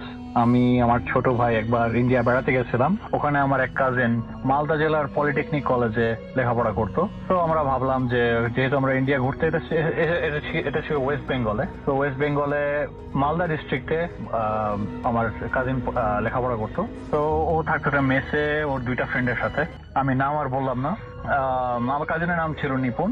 তো যেদিন আমরা গেলাম, আমরা একটা হোটেলে উঠেছিলাম মালদা জেলায়, এবং ওই দিন বিকালবেলা আমার কাজিনের সাথে দেখা করলাম। সে বলল যে চল তোকে আমার মেসে নিয়ে যাই। তখন আমি আমার ছোট ভাই দুজন মিলে ওদের মেসে গেলাম আড্ডা মারতে। তো যেটা হলো যে মেসে যখন যাই, দেখি যে একটা ছোট ছেলে সহ আর ও 2টা ফ্রেন্ড বসে আছে। ওদের সবার চোখ খুব বেশ শঙ্কিত মনে হলো, লাইক অনেক মনে হচ্ছে অনেক টেন্সড ওরা। তখন আমি অবাক হলাম। আমি আমার কাজিনকে জিজ্ঞেস করলাম যে ঘটনা কি, ওদের চেহারা দেখে মনে হচ্ছে যে ওরা একটু ওয়ারিড অর সামথিং। তো আমার কাজিন বলা, আরে যা ওরা যে পাগল ছাগল, ওরা যা করে একটা জিনিস আল্লাহ জানে কি করছে। আবার তাই জিজ্ঞেস করলাম ছোট ছেলেটাকে, বললো যে ছোট ছেলেটা বাড়িওয়ালার ছেলে, ওই রুম ঘুরতে আসে। ছেলেটা বয়স হবে 12-13 এরকম বয়স হবে। তো ছেলেটা বসেছিল একটা টেবিলে, আমি দেখলাম যে টেবিলের উপর রাখা একটা কাগজ। এনিওয়ে আমি তখন কিছু বুঝিনি। তারপর আমি সবার সাথে পরিচিত হলাম, ওই ডিফ্রেন্ডের সাথে যাদের সাথে ও থাকে মেসে। তো আমি ঘটনার ক্রমে জিজ্ঞেস করলাম কি ব্যাপার, আপনাদের এত মানে টেন্স লাগছে কেন, মানে আমি যে আসলাম এটা কি পছন্দ হয়নি? বলো আরে না না না, আসলে ওরা বললো যে আসলে আমরা একটা জিনিস ট্রাই করছিলাম, যেটা হলো যে আমরা প্ল্যান চেট করার চেষ্টা করছি। প্ল্যান চেট এটা আমি খুব অনেক দেখেছি, এটা কোনো কাজ করে না। আমি বললাম যে আচ্ছা ফান হবে হয়তো, চেষ্টা করে দেখতে দোষ নেই। তো আমি বললাম যে প্ল্যান চেটে কাকে ডাকছো? বললো যে ওই যে ছোট ছেলেটা, ওর দাদা কয়দিন আগে মারা গেছে। তো আমরা চিন্তা করছি যে যেহেতু রিসেন্টলি মারা গেছে, আমার মনে হয় মানে পৈতৃক সম্পত্তি এগুলার ইয়েতে কানেকশন থাকবে, ওই দাদার অস্তিত্ব আত্মার কানেকশন থাকতে পারে। তো আমি বললাম যে ব্যাপারটা কেমন দেখাচ্ছে না, ওর বাবা মা শুনলে কি মনে করবে? যে বলে না না ও কোনো ব্যাপার না, ও এমনি চোখে রেখেছে আমরা। তো আমরা যেটা প্ল্যান করছি ওকে আমরা মিডিয়াম হিসেবে ইউজ করবো। বললাম পাগল নাকি, এত ছোট একটা ছেলে, ও যদি ভয়টা পায় কিছু না হলেও ওর মধ্যে তো একটা কি হবে, এফেক্ট পড়বে। আমি জানি কিছু হবে না, কোনো কিছু ঘটবে না। তারপরে ওদের বললাম যে ছোট ছেলের সাথে এগুলা ঠিক না, আপনাদের কেউ মিডিয়াম। বললো যে না আসলে আমরা এই যে কাগজটা দেখছেন, এটা আমরা এখানে টেম্পল থেকে ওখানে টেম্পলে এক সন্ন্যাসী থাকে, ওই সন্ন্যাসী থেকে অনেক রিকোয়েস্ট করে নিয়েছি, মিথ্যা কথা বলে নিয়েছি যে আমি আমার আত্মীয়র সাথে কানেক্ট করতে চাই। আমি শুনেছি যে ওই সন্ন্যাসী বাবা নাকি এরকম অনেক কিছু জানে।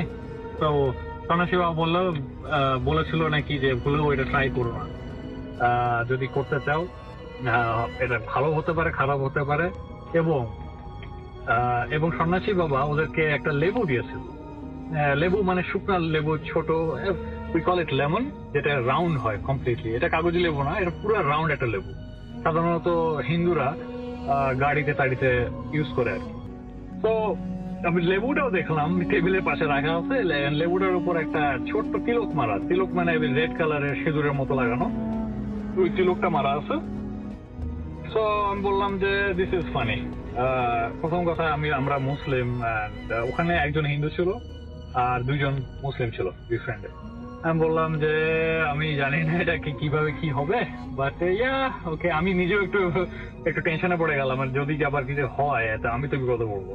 এনিওয়ে তারপরে বললাম লেটস প্রসিড, আমরা এসেছি বেড়াতে, একটা ইন্টারেস্টিং কিছু হবে, লেটস সি, একটু মজা করি। আমি একদমই সিরিয়াসলি নিই ব্যাপারটা, আমি জানি এটা কাজ করবে না। এনিওয়ে তো ওরা বললো যে ঠিক আছে, আরেকটু সন্ধ্যা হোক, একটু সন্ধ্যার দিকে, মানে 7টার দিকে আমরা শুরু করি, সন্ধ্যা 7টার দিকে, বাইরে একটু অন্ধকার হোক। বাড়িটা ছিল বেশ পুরানো, অনেক পুরানো বাড়ি, প্রায় অ্যাটলিস্ট 70-80 বছর বয়সের বাড়ি এটা, মানে অলমোস্ট ভাঙা চোরা সবকিছু। এটা একটা মেসের মতো ভাড়া দিয়েছে ওদেরকে। আশেপাশে প্রচুর গাছ, একটা বড় আম গাছ, একটা কোনায় বট গাছ আছে একটা, কিছু গরু আছে নিচে।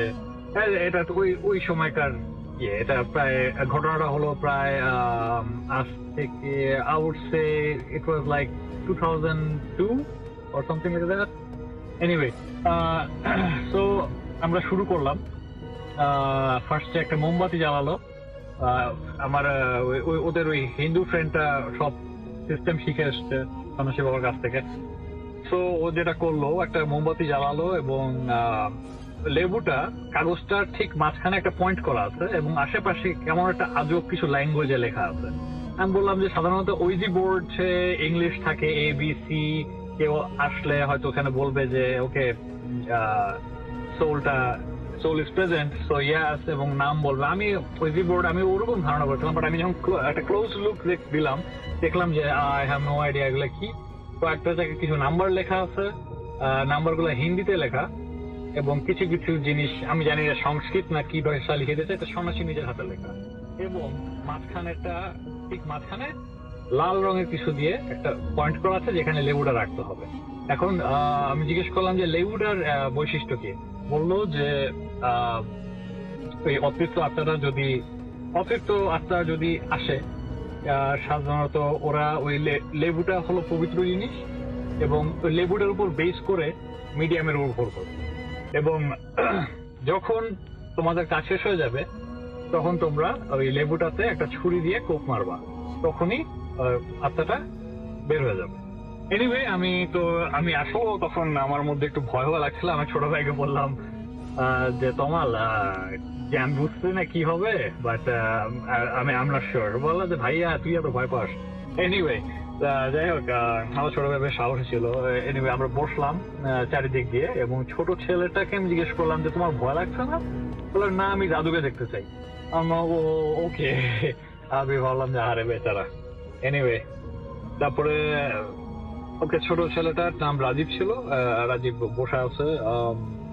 আমরা শুরু করলাম, পর্দা সব টেনে দিলাম, এবং তখন ঠিক 7:15 মতো বাজে। বাইরে অলরেডি ঝিঝি পোকার ডাক শোনা যাচ্ছে। ওই সময় সাধারণত ওই এরিয়াতে, মফস্বল এরিয়া, সবাই অনেক আগে ঘুমিয়ে যায়, এবং সব লাইটের অফ করা হলো, এবং ছোট ছেলেটাকে ওই লেবুটার উপর আঙ্গুল দিয়ে ধরে থাকতে বললো, এবং চারিদিকে আমরা সবাই হাতে হাত রেখে গোল হয়ে বসলাম, টেবিলটা মাঝখানে এনে, ছোট ছেলেটা এক পাশে এবং ওর হাতটা লেবুর উপরে। আমি বললাম যে সাধারণত সবার হাত লেবুর উপর থাকার কথা, অ্যাজ ইউজুয়াল। বললো যে এটা ডিফারেন্ট সিস্টেম প্ল্যান্টের, এটা একটা ডিফারেন্ট, মানে ইট উইল ওয়ার্ক, যেটা ওর ফ্রেন্ডরা বললো। বললাম আমি তো অসম্ভব ভয় পাচ্ছিলাম। আমি জানি না, আমি এই ভূত প্রেতে আমি কিছুটা হলেও বিশ্বাস করি। আমি সাধারণত জিনে বিশ্বাস করি, বাট আমি বুঝতেছিলাম না যে এই স্পিরিট কিভাবে আসে লেবুর ভিতরে। এনিওয়ে আমরা চেষ্টা করলাম। সো আমরা শুরু করলাম।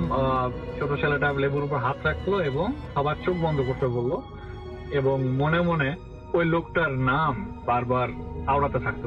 ওর দাদা অ্যাক্সিডেন্ট হয়ে মরেছিল মোটর সাইকেল চালাতে গিয়ে, ওর নাম ধরে বারবার ডাকতে থাকলাম।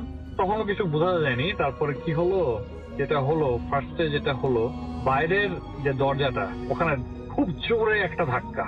আমরা তো সব লেবু টেবু ফেলে, মানে কোথায় কে, আমরা অসম্ভব হয়ে পেয়ে গেলাম। মানে কাগজ কোথায়, টেবিল কোথায়, সরে গেলাম। আর দরজাটা এখন কে খুলে দেখবে, ওটার কেউ সাহস পাচ্ছি না আমরা, যে কি হলো এটা কি বাইরে থেকে ফাইজলামি করছে নাকি ওদের কোনো ফ্রেন্ড লুকিয়ে আছে। এনিওয়ে তখন আমার ছোট ভাই বললো, ভাইয়া রাখ, এটা ওরা প্ল্যান করে রেখেছিল আমাদের ভয় দেখাবার জন্য, দেখি আমি চেক করে। ও গেটটা খুললো, এবং ও খুলে জাস্ট ওখানে গেটের সামনে দাঁড়িয়ে থাকলাম। আমি বললাম, তমাল কি করছিস তুই ওখানে? তো কোনো উত্তর দিল না। তারপরে নর্মালি ও আবার ভেতরে ঢুকে দরজাটা লাগিয়ে দিল। এনিওয়ে বললো যে আমি বুঝলাম না ভাইয়া, বাইরে তো কেউ নাই, কিন্তু আমার গায়ে অনেক ঠান্ডা লাগছিল। আমি ফিল করছিলাম যে অনেক ঠান্ডা লাগছে আমার গায়ে। তো আমি ওটা একটু দেখলাম। আমি বললাম যে আমার মাথায় খালি স্পিরিট ঘুরছে তখন। আমরা শেষ। আমি খুঁজছি লেবুটা কোথায় গেল। এনিওয়ে তারপরে আমরা যে এত কিছু করলাম, আমি দেখলাম যে ওই ছোট যে ছেলেটা ঠিক ওয়াশরুমের ওখানে গিয়ে কোনায় বসে আছে। আমি তো মানে আমার গার লোম টোম খাড়া হয়ে গেছে, আমার এখনো লোম খাড়া হয়ে যাচ্ছে। আমি মনে করছি যে ছোট ছেলেটা ওখানে বসে আছে, কিন্তু ওয়াশরুমের দরজার দিকে মুখ ফিরে। আমি ভাবলাম না, ওকে, আমি তো অনেক হরর মুভি দেখি, এখন আমি জানি হয়তো ওরকম কিছু একটা হবে, ও আমার দিকে তাকাবে, ওর চোখ সাদা হয়ে যাবে কিংবা কিছু। এনিওয়ে অনেক কিছু মাথায় ঘুরছে তখন। আমার তো আমি কথা বলতে পারছি না। আর তখন তো আমার ছোট ভাই গেল, আমার কাজিন গেল, ওরা বলে এই তুই ফাইজলামি করছিস, ওকে ডাকলো, কোনো সাড়া দিল না, ও চুপচাপ বসে আছে ওয়াশরুমের দিকে তাকিয়ে। আমরা তো মানে তারপর লেবুটা খোঁজাখুঁজি শুরু করলো, লেবুটা পাওয়া গেল এবং লেবুটা এনে আমি তাড়াতাড়ি একটা ছুরিটা নিয়ে আমি কোপ মারতে যাচ্ছি। আমাকে তখন দুজন হাত ধরেছে ফ্রেন্ডরা, আরে কি করছো তুমি, এত বড় সাকসেস, দেখি না কি হয় কত। বলে মাথা খারাপ, লেবুতে কোপ মারো না। আমি পুরো জিনিসটার মধ্যে ঢুকে গেছি। এনিওয়ে তারপরে ওরা গেল, রাজীব কি হলো তোর, এই কথা বলতে ফাইজলামি করছিস কেন? তারপরে ওরা ডাকলো এবং ছেলেটাকে ঝাঁকালো, যখন দেখলো যে পুরো শক্ত, মানে মনে হলো যে একটা কাঠের টুকরার মতো। ও যেভাবে বসেছিল আমি তো ভাবলাম ছেলেটাকে মরে গেল নাকি ভয়। আমার অনেক মাথার মধ্যে অনেক টেনশন। আমি বললাম যে ওর বাপ মাকে কল দাও, এক্ষুনি ওদের আসতে বলো। আমি খুবই প্যানিক করছি। ওই ছেলেটাকে আস্তে করে ঝাঁকি দিল, কোনো আওয়াজ নাই, মনে হলো যেন একটা মূর্তি, লাইক ধাক্কা দিলে পড়ে যাবে। ঠিক যেভাবে বসে আছে আমরা ওকে উঠালাম, কোলে করে উঠালাম, শক্ত হয়ে পাটা ভাঁজ করা অবস্থায়। আমি বললাম মরে গেছে নাকি ছেলে। আমি বললাম like this is not a joke, like call the corps. আমি তো পুরো ভয় পেয়ে গেছি যে আমি এগুলোর মধ্যে নাই। লাইক তামালকে বললাম তামাল চল আমরা জায়গায়, এসব খাইছি আমি কোনো মানে। ওই দুই ফ্রেন্ড, ওর দুই ফ্রেন্ড, আমার যে কাজিন নিপুণের দুই ফ্রেন্ড ছেলেটাকে তুললো এবং পাটা ভাঁজ করা অবস্থায় নিচের দিকে, মানে এটা ঝুলছে না ঠিক, পাটা ভাঁজ করা অবস্থায় ওকে ক্যারি করে বেডের উপর রাখো। ওরা মুখ দেখাচ্ছে কি এই কথা বলছিস না কেন? তারপরে ছেলেটা চোখের পলকও পড়ছে না, বলে more like a dead body. তারপরে হঠাৎ করে একটা পা ফাঁস করে কট করে একটা আওয়াজ হলো, দেখ মনে হলো সোজা হয়ে গেল, পাটা শক্ত হয়ে। আমরা oh my God, what is going on? তারপরে কিচ্ছু না করে আমি জাস্ট ছুরিটা নিয়ে লেবুটায় কোপ মেরে দিলাম। কিচ্ছু করার নাই এখন, I don't know what is going on. কোপ মারলাম, তারপরে দেখলাম আবার জোরে একটা আওয়াজ দরজায়। আমি okay something is happening, I have no clue. Okay দরজা জোরে আওয়াজ হলো, আমি তমালকে দেখতে বললাম, তমালের সব সাহস, আমার ছোট ভাইয়ের সব সাহস ওখানেই শেষ। বললাম ভাইয়া no more, I am not checking. Okay তখন আমরা সবাই মিলে ওকে লেটস চেক আউটসাইড, সবাই মিলে, একজন কেউ যাবে না, আমরা সবাই একসাথে যাই। আর ছেলেটার এর মধ্যে আরেকটা পা সোজা হয়ে গেল। আমরা তারপরে ওকে ডাকতে পারছি না, আরেকজন পানি নিয়ে আসলো, পানি নিয়ে ওর মাথায় ঢেলে দিল সামহাও, এবং ওর বডিটা একদম শিথিল হয়ে গেল এবং জাস্ট মনে হচ্ছে যে ঘুমাচ্ছে। ওর পালস ছিল, এভরিথিং ছিল, আমরা চেক করেছি, he is alive. But I think ও সামহাও ভয়ে কিংবা কিছুতে হয়তো অজ্ঞান হয়ে গেছে। আমরা বাইরে গেলাম, দরজা খুলে সেখানে দেখলাম যে পুরা খা করছে, কিচ্ছু নাই আশেপাশে, সব মোটামুটি সবাই। তখন প্রায় বাজে 1:45 মতো, আধা ঘন্টা চলে গেছে কেমনে আমি জানিও না, এবং কোনো আওয়াজ নাই। অ্যান্ড যেটা আমি না, যেটা ওই হিন্দু ছেলেটা যেটা দেখলো যে একটা আলোর মতো, লাইক আমি জানি না কিরকম, জোনাকি পোকার থেকে আর একটু বড় আলোর মতো মনে হলো যে আমার বারান্দা থেকে জাম্প করে বল, লাইট বলটা নিচে গিয়ে জোরে মিশে গেল। আই ডোন্ট নো, ও যেটা বললো আমি এখন সবকিছু বিশ্বাস করছি। আমি জানি না ও কি দেখেছে, বাট ওর যেটা বলার সাথে সাথে ও আর কথা বলতে পারছে না, ওর জিভ মনে হচ্ছে ওর জিভ অনেক ভারী হয়ে গেছে এবং কথাই বলতে পারছে না। আমি বললাম ওকে নেভার মাইন্ড, আমি এখন চলে যাব আর ছেলেটার অবস্থা দেখি আগে, মানে ও ঠিক আছে নাকি।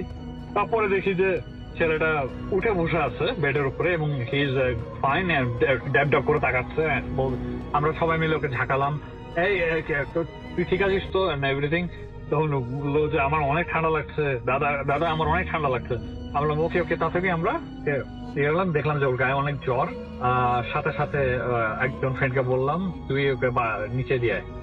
আমার কাজিন বললো যে তোরা ওকে নিচে দিয়ে আমরা কেউ একা যাবো না, আমার গাড়ি তো সাহস নাই। তখন বললো ঠিক আছে তোরা দুজন যাদের প্ল্যান ছিল তারা এইসব ডিল কর, আমাদের কোনো ইয়ে নেই, আমরা বেড়াতে এসেছি। তখন ওরা দুজন গিয়ে দিয়ে আসলো বাসায়, কিচ্ছু বলেনি ওর বাবা মাকে, আর ওকে বলে দিয়েছে যে কিছু বলিস না। বলে আমি কি করবো, কি হয়েছে? ছোট ছেলেটা মনে হলো যেন কিছু জানে না কি হলো। বলে আমার মনে হলো যে আমার সবকিছু অন্ধকার হয়ে যাচ্ছে, আমার শরীর ঠান্ডা হয়ে যাচ্ছে এবং আমি মনে হলো যে আমি ঘুমিয়ে গেছি। তারপর আমি উঠলাম, উঠার পর আমার ঠান্ডা লাগছে, আমাকে ভিজিয়েছে কেন পানি দিয়ে। আমি বললাম, তখন আমরা বলবো আমার মনে হয় তুই ওই সেন্সলেস হয়ে গেছিলি। বললাম বলে কি আমার দাদুকে এসেছিল, আমরা কোনো অ্যান্সার দিতে পারিনি, এটার আমরা কোনো অ্যান্সারও দিইনি। আমি চাই না, আমি মানা করেছি এটা নিয়ে ওই ছোট ছেলের সাথে কোনো আলাপ না করা। যে আমি জানি না কি হয়েছে, এটা কি এখন ছেলেটা কি প্ল্যানচেটেরই কি নাকি এখন ওই ছেলেটা কি ভয়ে কিংবা কোনোভাবে অজ্ঞান হয়ে গেছে, I have no clue, but this is what happened. আমরা ওর ফ্রেন্ডে বলে দিলাম যে never do that again, I don't know তোদের কি হবে পরে, but just don't try this kind of stuff, যে সুপারন্যাচারাল এইসব জিনিস ট্রাই না করাই বেটার। প্লাস আমরা জানিও না যে এটার পরিণতি কি হতে পারে, কেউ মরেও যেতে পারে, কিংবা কেউ হয়তো জিনিসটার মধ্যে মানে মনে করবে যে অ্যাকচুয়ালি রিয়ালিটি, কিন্তু actually something else. Anyway, thank you so much for your time Rasel ভাই, এবং সবাইকে অনেক অনেক শুভেচ্ছা। আপনি কোথা থেকে এসেছেন সেটা বলবেন, তারপরে আপনারা ঘটনায় আমরা যাবো, একটু কাছে এসে জি। আসসালামু আলাইকুম লিসনার্স, আমি ফারজানা বলছি। তো আমার ঘটনাতে আমি স্ট্রেট চলে যাই। আমার একটা আন্টি ছিল, তো উনি ওনার একটু ট্রাস্ট ইস্যুস থাকার কারণে উনি ওনার হাজবেন্ডের উপর ব্ল্যাক ম্যাজিক করার থিঙ্ক করে। তো তখন উনি একটা হুজুরকে চিনতে পারে, একটা মহিলা হুজুর। তো ওনাকে উনি কিছু এরকম টাকা দেয়, 2-3 লাখ টাকার মতো দিয়ে ওনাকে করতে বলে ব্ল্যাক ম্যাজিক। তো মহিলাটা বলে যে আচ্ছা করে দিব। তো কয়েকদিন 1 মাস হয়ে যাওয়ার পরে দেখা যাচ্ছে কোনো খুব একটা এফেক্ট হচ্ছে না, কোনোই হচ্ছে না। তারপরে উনি আবার ওনাকে ডাকে। তো মহিলা বলে যে হ্যাঁ আমার আরো কিছু টাকা লাগবে, কিন্তু এটা আমি আপনাকে রিটার্ন করে দিব, মানে এটা কিছুদিন পরে আমি আপনাকে ফেরত দিয়ে দিব আবার। তো তারপর উনি আবার দেয়। তারপরে তো পরে আর মহিলাটার সাথে ওনার কোনো দেখা হয় না 2 মাস 3 মাস। তারপর উনি নোটিস করে যে ওনার সাথেই প্রবলেম হচ্ছে না, হাজবেন্ডের উপর কিছু হচ্ছেই না, ওনার উপরেই এফেক্টটা করছে। তারপর ওনার মানে কিছুদিন যাওয়ার পরে খুবই খারাপ অবস্থা, উনি হাঁটতে পারে না, খেতে পারে না, বাথরুমেও যেতে পারছে না, এই অবস্থা। তো তারপরে উনি এত কিছু হয়ে যাওয়ার পর উনি হাজবেন্ডকে সব সত্যি সত্যি বলে দেয় এটা উনি ট্রাই করেছিল এরকম করার। তো তারপরে ওনার হাজবেন্ড তখন কি করবে আর, তারপরে ওনাকে মালয়েশিয়াতে নিয়ে যায় ফর ট্রিটমেন্ট। তো ওখানে গিয়ে ডক্টররা বলে দ্যাট পসিবল না, খুবই খারাপ অবস্থা ওনার। তো এটার পরে উনি তারপরে উনি হচ্ছে বলে, ডক্টররা বলে দ্যাট ওনার ভিতরে ক্যান্সার সেল পাওয়া যাচ্ছে। তারপরে পরে উনি যখন আবার দেশে ব্যাক করে, বিকজ ও ভেবেছিল ক্যান্সারের কোনো কিওর নেই, তো উনি দেশে ব্যাক করে তারপর হুজুরকে দেখায়, মানে একটা ভালো হুজুর। তখন হুজুরটা বলে দ্যাট ওনার উপরে ব্ল্যাক ম্যাজিকটা ব্যাকফায়ার করেছে, মেবি ওই মহিলাটা ইচ্ছা করে করেছিল অথবা ভুলে, হ্যাঁ ওনার উপরে হয়নি। তারপরে হুজুরটা বলে যে কি যেহেতু ক্যান্সার বলেছে, তো কেমোথেরাপি যদি না দেয় তাহলে উনি কোনোভাবে এটাকে কিওর করতে পারবে।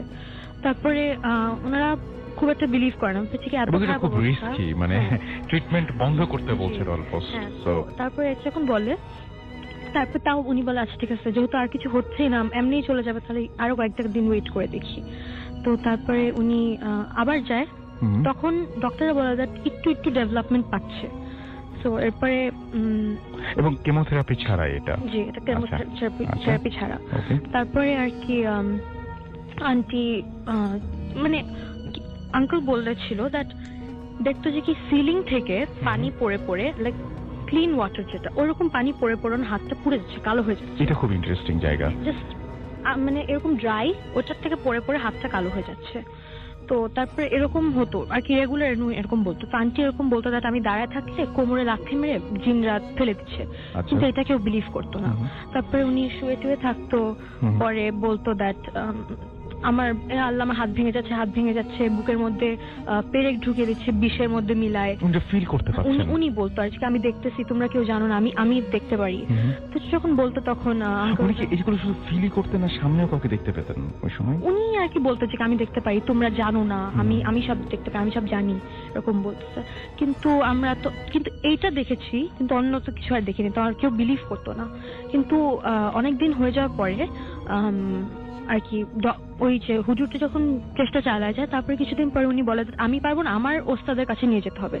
তো উনি যায়, তারপর উনি কি জানি করে, পরে যখন আবার মালয়েশিয়াতে যায় তখন ওরা বলে দ্যাট ওনার ক্যান্সার সেলের 13 পয়েন্ট সামথিং থেকে ড্রপ করে 3 তে চলে আসছে, মানে এতটা ডেভেলপমেন্ট হয়েছে। এবং কোনো ধরনের কোনো ট্রিটমেন্ট ছাড়া? না, হ্যাঁ, এরকম ট্রিটমেন্ট ছাড়া, মানে মেডিসিন ছিল, বাট আচ্ছা। কোনো থেরাপি ছিল না। তো এটার পরে আন্টি মানে অনেক বছর লাগে, কিন্তু উনি হুইল চেয়ারে ছিল 2-3 বছর। এটা মানে 5 বছর আগে ঘটনা, তো 2-3 বছর পরে উনি ঠিক হয় আস্তে ঠিক হয়ে গেছেন উনি? আলহামদুলিল্লাহ। আলহামদুলিল্লাহ, আলহামদুলিল্লাহ, চমৎকার। এবং আপনি আরেকবার ওই জায়গাটা বলেন তো, এটা খুব ইন্টারেস্টিং জায়গা, মানে সিলিং এর যে ব্যাপারটা বললেন মানে এটা আরেকবার আন্টি বলতো, অন্য কেউ বিলিভ করতো না, বাট ওনার হাজবেন্ড একদিন দেখেছে দ্যাট এরকম সিলিং থেকে পানি, মানে পানি যেরকম দেখতে হয় ওরকম পানি পড়ে পড়ে হাতটা কালো হয়ে যাচ্ছে, পুড়ে যাচ্ছে, মানে ধুলেও পড়ে যাচ্ছে না ওরকম। ওকে। আর আরেকটা যে পেরেক মনে হচ্ছে বুকের উনি মধ্যে বলতো ঢুকিয়ে দ্যাট ওনার হার্টে নাকি ঢুকিয়ে দিচ্ছে এরকম করে। Alright, okay, thank you very much. আমরা আপনার কাছে আবারও আসবো, তার আগে আমরা চলে যাই হাফেজ মাইনুদ্দিন ভাইয়ের কাছে, এবং আমরা একটু আপনার যে ফার্স্ট যে স্টোরিটা, সেই স্টোরিটা আমরা একটু শুনতে চাই। এবং আপনি প্লিজ বলবেন, রিসেন্ট ঘটনা তো একদম না, খুব খুব রিসেন্ট? ওকে, বেশি দিনের না, অল্পই। জি, শুনি আপনার ঘটনা। এটা আমি যে ঘটনাটা শেয়ার করব, উনি একজন সরকারি কর্মকর্তা, নাম বলা যাবে না? হ্যাঁ, জি, আচ্ছা। তো উনি আমাকে স্মরণ করে এই জন্যই, ওনার সাথে যে ঘটনা ঘটেছে সেটা তার মায়ের সাথে এবং তার সাথে হইতেছিল। তো উনি গ্রামে বাড়ি যান, ওনার গ্রামে বাড়ি মুন্সিগঞ্জ। ওনার আম্মু খুব অসুস্থ থাকার কারণে জি, ওনার আম্মুর কাছে দেখার জন্য বাড়িতে যান। আচ্ছা। তো ওনার আম্মু যে ভয় পাইছেন সেটা কাউকে বলেননি, শুধু ওনার ছেলেকে বলছেন। সে রাত্রিতে তার ছেলেকে বলছে যে আমি ওনাদের বাড়িতে পারিবারিক কবরস্থান ছিল, তো পারিবারিক কবরস্থানে মাগরিবের নামাজ পড়ে উনি কিছু ইবাদত করে চলে আসার সময় উনি দেখলেন যে হাজীগঞ্জ যেভাবে এহরাম বাঁধে সেইভাবে একজন ভদ্রলোক, মানে এহরাম বাঁধা একজন লোক দাঁড়ানো। উনি বলে দিল যে তুমি কালকে চলে এসো। আচ্ছা। তো উনার ভিতর মনে খুব এইটাই ভয় আসলো যে কথাটা কি আমাকে বললো না কাকে বললো, এবং সে কে। উনি জিনিসটা কাউকে কোনো কিছুই বলেননি, উনি চলে আসলেন। মনের ভিতরে আঘাত পেলেন বা ভয় পেলেন। তো এই ভয়টা নিয়ে যখন রাত্রে ঘুমালেন তার খুব প্রচন্ড অসুখ হয়ে যায়, জ্বর এসে যায়, এতে অনেক সমস্যা তার দেখা দেয়। তো এই ভয়টা ছেলেকে শুধু বলে যে আমি এই পারিবারিক আমাদের যে কবরস্থানে, সেই কবরস্থানে আমি এই জিনিসটা শুনি, এটা আমার ভয় লাগে। ছেলে তাকে ঘুম পাড়ি খাওয়া দাওয়া করে উনি আবার ঘুমাইতে গেছেন রাত্রি, গ্রামে বাড়ি যেটা। তো হোসেন ভাই মাত্র ঘুম দিচ্ছেন, ওই ঘুমের মধ্যে উনি দেখছেন যে উনার আম্মু যে বললো এহরাম বাঁধা একটা লোক সাদা কাপড় পরিহিত, যে তাকে বলছে যে কালকে চলে এসো। এই নূর হোসেন ভাইকে বলতেছে যে ফজরের আজানের আগে পুকুর থেকে এক বালতি পানি এনে তোমার আম্মুকে গোসল করে নতুন কাপড় পরিয়ে আমার কাছে নিয়ে আসবা। উনি কথাটা শোনার সাথে সাথে ঘুম ভাঙছে। উনি ঘুম থেকে চোখ খুলে দেখে উনার আম্মু তার সামনে দাঁড়ানো। উনি ওনার আম্মুকে জিজ্ঞেস করতেছে, মা তুমি চলে আসছো? তখন ওর আম্মু কথাটা বলতেছে, বাবা সকালে পুকুর থেকে এক বালতি পানি আনো, আমি গোসল করব কালকে। উনি বলছে ঠিক আছে মা, এখন তো রাত, ঘুমিয়ে পড়, আমি সকালে এনে দেবনি। এ কথা বলে যখন ঘুমিয়ে পড়লেন তো ফজর আজান হয়ে গেছে, সকাল হয়ে গেছে। উনি সকালে ঘুম থেকে উঠে পানি আনবেন, বাইরে যেয়ে দেখেন যে তাদের বাড়ি থেকে 2-4টা 10-12টা বাড়ির পরে ওনার আম্মুর সাথে যিনি সময় দিতেন, গল্প করতেন, কথা বলতেন, ওই 10-12টা বাড়ির পরে এক মুরব্বী যে আসতো, উনি সেই পুকুর থেকে এক বালতি পানি এনে হাজির করছেন, তাকে গোসল করাবেন। আচ্ছা। তো উনি এটা দেখে অবাক হলেন যে আপনি পানি আনছেন কেন? তো বলছে তোমার রাত্রিবেলায় তো আমাকে বলে দিছে, তোমার আম্মু আমাকে বলে দিছে যে এক বালতি পানি আনতে, গোসল করবে। তো উনি জিনিসটাকে খারাপ ভাবলেন যে না, তাহলে এটার মধ্যে কোনো নিশ্চয়ই কোনো কিন্তু আছে। উনি সাথে সাথে রাগ করে পানিটা ফেলে দিলেন যে আমার আম্মুকে আমি গোসল করাবো না, লাগবে না আমার আম্মুকে গোসল করানো, পুকুরে পানি দিয়ে পানিটা ফেলে দিলেন। উনি যখন ওনার আম্মুর ঘরে গেলেন, উনি ঘরে যেয়ে দেখেন তার মা দুনিয়া থেকে চলে গেছেন, মারা গেছেন। আচ্ছা। তো খুব কষ্ট পাইছে। এরপর উনি যখন ঢাকায় আসলেন, উনি থাকেন মহাখালীতে। উনি ঢাকায় আসার পর রাত্রে ঘুমানোর সময় উনি স্বপ্ন দেখেন ওই এহরাম বাঁধা ওই লোকটা আসে এবং তার সাথে তার মাও আসে। ওই এহরাম বাঁধা লোকটা কবর খুঁড়তে থাকে আর তার মা বলতে থাকে যে বাবা তুমি পাক পবিত্র হয়ে তুমি আমার কাছে চলে আসো। এটা স্বপ্ন দেখার পর উনি একই রকম উনি অসুস্থ হয়ে যান, তার মার মতোই, তার শারীরিক সমস্যা অনেক হয়ে যায়। তো পরবর্তীতে যখন আমার সাথে দেখা হয়, আমাকে নিয়ে যায় তার গ্রামে বাড়িতে, আমি তার পারিবারিক কবরস্থানে গিয়ে দোয়া করে আসি এবং তার বাড়িতেও আমি দোয়া করি। তখন আমরা যখন মিলাদ দোয়া পড়তেছিলাম উনি চিৎকার করে অনেক কান্না করলেন। তা আমি ভাবছি হয়তো তার গুনাহের জন্য, অপরাধের জন্য, ভুলের জন্য আল্লাহর কাছে মাপ চাইতেছে, তার মাকে স্মরণ করতেছে, তার মা দুনিয়া থেকে ইমোশনাল হয়ে গেছে। তো এটা আমি স্বাভাবিক ভাবছি যে হইতে পারিতাম। কিন্তু যখন আমাদের দোয়া শেষ হলো উনি আমাকে এই কথাটা বলতেছে যে আমি যখন দোয়া পড়তেছি, দোয়ার মোনাজাত করতেছি, আমার চোখের সামনে আমি এই জিনিসটা দেখতে পাইছি, ওই এহরাম বাঁধা লোকটা কবর খুঁড়তেছে, আর আমার মা আমাকে বলতেছে বাবা তুমি আমার কাছে পাক পবিত্র হয়ে চলে আসো, আবার এই কথাটাই। তো উনি এই জন্য ভয় মানে অনেক কান্না করতেছে যে মা কেন এই কথাটা বলে আর ওই লোকটা কবর কেন খুঁড়ে, এই ভয়ে। তখন আমি ওনাকে বললাম ঠিক আছে, আপনাদের এখানে পারিবারিক যে কবরস্থানটা রাখছেন তা আপনাদের নামাজ পড়া দরকার, ইবাদত বন্দেগী করেন। অবশ্যই এই জায়গাটার মধ্যে এমন একজন ভালো ওলি আছেন, আপনাদের কোনো ভুলের কারণে এক এক করে নিয়ে চলে যেতেছে, আপনাদের ইবাদত করা দরকার এবং সাপ্তাহিক কবরস্থানে এসে জিয়ারত করে যাবেন। উনি যে আপনাদের পারিবারিক কবরস্থানে যারা ইন্তেকাল করে গেছেন তাদের সময়তে, যে সময়তে ইন্তেকাল করে দুনিয়া থেকে চলে গেছেন ওই সময়তে তাদের নামে দোয়া খায়ের করে, মৃত্যুবার্ষিকী যেটা তাদের নামে দোয়া করেন এবং আপনারা ইবাদত বন্দেগী করেন। হয়তো আপনাদের ভুলের কারণে, চলাফেরা ভুলের কারণে আজ এইরকম অবস্থা হইতেছে। তো আমি তাদেরকে আবার বলছি যে আমি আবার দেখা করব। এখন পর্যন্ত তার কোনো কল আসেনি যে কি অবস্থা আছে, কিন্তু উনি অনেক এমনটা শুকাইছেন, আমাকে ছবি দেখাইছে, উনি অনেক স্বাস্থ্য ভালো লোক ছিল কিন্তু এখন অনেক শুকাইছেন। শুধু একই স্বপ্ন দেখেন, ওই এহরাম বাঁধা সাদা পোশাক পরিহিত লোকটা কবর খুঁড়ে, আর তার মা সে শুধু একটাই কথা বলে যে বাবা পাক পবিত্র হয়ে তুমি আমার কাছে চলে আসো। আচ্ছা, এই একই ব্যাপার ঘটে থাকে তার সাথে। ওকে, থ্যাংক ইউ ভেরি মাচ। আপনি একটু প্লিজ বলবেন এবং তারপর আপনার ঘটনায় যাব আমরা। হ্যালো এভরিবডি, আমার নাম মাসিয়াত। ওকে, সো এই কাহিনীটা হচ্ছে আমার নিজের বিল্ডিং এর। জি। তো এটা আরো 4-5 বছর আগের কাহিনী। এটা শুরু হচ্ছে তখন টাইম মনে করেন রাত 2টা বাজে। তো নিচে গার্ডরা বসে আছে। তো একটু পর পর ওদের মানে হঠাৎ করে দেখলো যে কোত্থেকে যেন ওদের সামনে এসে মানে গেটের বাইরে একটা ইট পড়লো, আবার 5 মিনিট পরে একটু করে মাটি পড়লো। তো এরকম 5-6 মিনিট হচ্ছে। ওরা ফার্স্টে চিন্তা করছে খুলে দেখবে নাকি, বাট দেন ওরা চিন্তা করছে না হয়তো এরকম চোর ডাকাত এরকম করে যে কিছু ফেলে তারপর ঢোকার চেষ্টা করে। তো ওরা ফার্স্ট অ্যাভয়েড করছে, হয়তো কেউ এরকম ট্র্যাপ করার চেষ্টা করতেছে। তারপরে ওরকম 5-6 মিনিট চলছে, ওরা কিছু মানে পাতা দেয়নি খুব একটা। তো হঠাৎ করে এরকম 5-6 মিনিট পরে এরকম বড় একটা টব, ফুলের টব উপর থেকে পড়ে গেছে, মানে ওদের সামনে ঠিক এসে পড়ছে। তো বুঝছে যে উপর থেকে পড়ছে, আর জিনিসটা ওরা খুব ভয় পাইছে, মানে ছাদের দরজা লক থাকে, প্লাস টবটা অনেক বড়, এটা একটা মানুষের পক্ষে উপর থেকে ফেলা সম্ভব না। তো ওরা হঠাৎ করে ভয়ে কি হলো ছাদে, তো দৌড় দিয়ে একজন গার্ড উপরে গেছে দেখতে। তো যে দেখে যে তালাটা ভাঙা মানে কেসেস খোলা, চাবি ছাড়া। তো সে এরকম ভেতরে যে টর্চ মেরে চারপাশে দেখতেছে কি আছে। তো অনেকক্ষণ টর্চ মেরে চারিদিকে টর্চ মারার পরে দেখলো যে একটা মেয়ে যখন ফেসে টর্চটা পড়ে তখন দেখে একটা মেয়ে এরকম করে চোখ বন্ধ করে করে আসছে, নড়তেছে। সেটা দেখে সে প্রচন্ড ভয় পেয়েছে, ও মাগো করে সে দৌড় দিয়ে নিচে চলে গেছে। নিচে যে বাকি সব মিলাই মনে 7-8টা গার্ড, তারপর ইলেকট্রিশিয়ান থাকে, সবাইকে সে যে খবর দিয়েছে। তারপর সবাই এরকম আবার উপরে গেছে, সবাই তখন 4-5 জন মিলে উপরে গেছে। যে তারপর যখন টর্চ মেরে দেখে তখন দেখে মেয়েটা আশেপাশে কোথাও নাই। তারপর একটু সামনে আগিয়ে দেখে মেয়েটা এরকম ছাদের গ্রিলের উপর বসে, মানে রেলিং যেটা হ্যাঁ ওটার উপর বসে নিচের দিকে ঝুঁকে আছে। তো ওরা ভয় পেলো যে এখন যদি ধরি আর যদি কোনো কারণে পড়ে যায় তাহলে তো আরো বড় অ্যাক্সিডেন্ট হয়ে যাবে। তো ওরা তখনই চিন্তা করলো যে আরো রেসপন্সিবল ভাবে ফোন দিই। তো আমি আগের থেকে বলি যে আমাদের বিল্ডিং কমিউনিটিতে আমরা মনে করেন থাকি 2 তলায়, উপর তলায় আমার চাচা থাকে। তো উনি হচ্ছে বিল্ডিং এর সেক্রেটারি কমিটির। আচ্ছা। তো অবভিয়াসলি ওনাকে ফোন দেওয়া হবে। তো ওনাকে ফোন দিয়ে শুনে বলে ওদের অনেক টায়ার্ড ছিল, তো উনি ফার্স্টে ফোনটা ধরেইনি। তো অনবরত কল দেওয়ার কারণে উনি ধরে জিজ্ঞেস করলো যে কি হয়েছে। তখন গার্ডরা বললো যে স্যার এরকম উপরে একটা মেয়ে এভাবে বসে আছে স্যার, আমরা ধরতে পারবো না, ধরলেই পড়ে যেতে পারে। তো কি করবো এখন?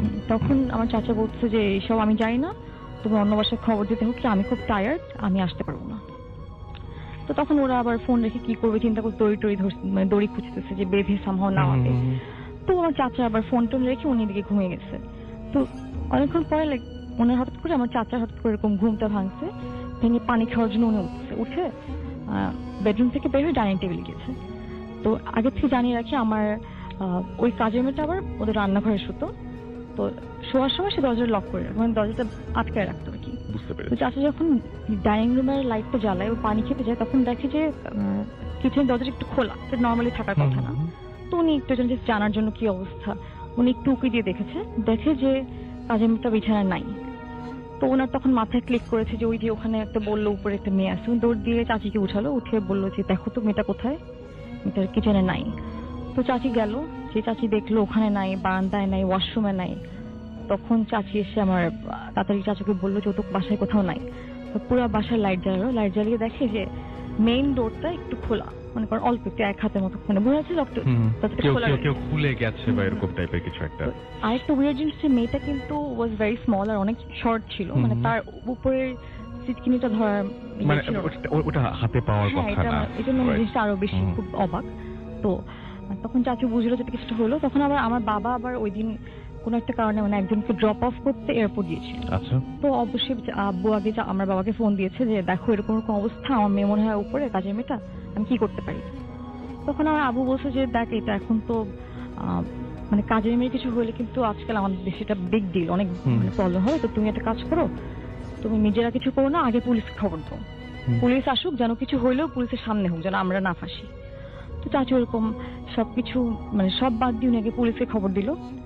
তো এদিক দিয়ে উপরে তারপর উনি গেল, নিজেই গেল, যে দেখলো এরকম যে মেয়েটা এখনো ওখানে বসে আছে, রেলিং এর উপর বসে সামনের দিকে ঝুঁকে আসছে, আর ওর অনেক লম্বা চুল, ওটা খোলা ছিল পিছনে, মানে পুরো সিনারিটা অনেক স্ক্যারি ছিল। তারপর পুলিশরা আসলো। তো যখন পুলিশদেরকে ফোন দিয়ে এটা বলা হয়েছে, তো পুলিশরা এটা কোনো বিগ ডিল না, এটা কাজে মেয়ে কিছুটা হয়েছে, ওরা ওই যে মনে করেন একদম লোয়ার পোস্ট যাদেরকে হাওয়ালদার মনে হয় বলা হয়, ওদের পাঠিয়েছে গাড়ি দিয়ে। তো পুলিশরা এসে এরকম নিচ থেকে দেখলো, মানে মেয়েটা একদম যেখানে মনে করেন আমাদের মেইন গেটটা একদম নিচে গিয়েতে, ওইটা ঠিক বরাবর উপরে। মানে কত তলার উপরে আছে আরেকবার একটু? আমাদের টপ ফ্লোরটা হচ্ছে 5th ফ্লোর, তো 6 তলা। তার মানে পড়লে বাঁচবে না। না, অবশ্যই না।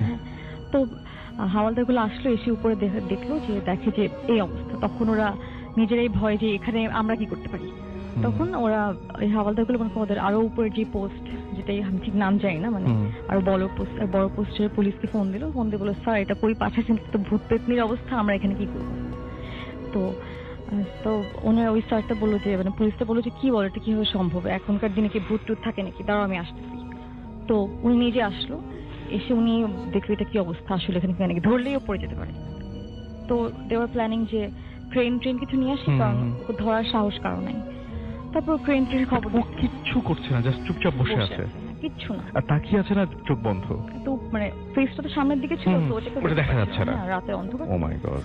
তো তারপর এরকম ট্রেন খবর দিচ্ছে। এর মধ্যে মানে পুলিশটা এসে বললো যে উনি একটু সাহসী ছিল, উনি বললো যে কিসে এত ওয়েট করা লাগবে, চলো উপরে যাই। আচ্ছা। হ্যাঁ, তো উপরে গেল, যে উনি এরকম সামনে গিয়েছে, যে পার্সন ডাকছে, নামটা ঠিক মনে নেই, বাট কখন নাম ধরে ডাকছে, তো সে মেয়ে তাকায়নি। তো কেউ সামনে যাওয়ার সাহস পাচ্ছে না, তাও পুলিশটা সামহাও উনি সাহস করে সামনে এগিয়ে গেছেন। যে মেয়েটার ঘাড়ে পিছনে হাত রাখছে। তো মেয়েটা এরকম যেই হাতটা রাখছে সাথে সে পিছনে টার্ন করে এখন লোকটাকে ধরছে গলার, মানে এখানে ধরছে হবে, মানে শোল্ডারে ধরছে, মানে গলার একটু পাশে ধরছে। তখনই বাকি সবাই মনে করেন ওনার পিছনে, মনে করেন আমার চাচি ছিল, চাচা ছিল, আর ওই নিচে দাঁড়ানগুলো ছিল, আর ওই যে হাওয়ালদার দুটো ছিল, দৌড়ে এসে সবার একটু সাহস হলো। তখন এসে সবাই পুলিশটাকেও ধরলো, মেয়েটাকেও ধরে মেয়েটাকে সামহাও অনেক ভারী ছিল। মেয়েটার বয়স নরমাল যেরকম থাকার কথা তার চেয়ে অনেক ভারী, কারণ মেয়েটার বয়স মনে করেন 11-12, বাট সে অনেক ভারী, মানে 4 জন তাকে টেনে নামাচ্ছিল। আচ্ছা। তো নামায় যখন মাটিতে রাখছে, মানে রেলিং থেকে নামিয়ে ফ্লোরে রাখছে, ছাদের যখন রাখছে, তখন সে আবার চুপ করে বসে আছে, তখন আবার সে নড়তেছে না।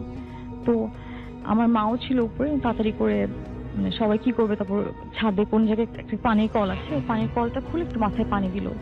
তারপরে আমার মা আবার লম্বা চুলগুলো বেঁধে দিল ফুটো দিয়ে। তারপরে পুলিশটা বলছে লোকে কয়েকটা লোক ধরে নিচে নিয়ে যায়, এখানে কিছু না করি। তো মেয়েটাকে ধরে নিচে নিয়ে গেছে।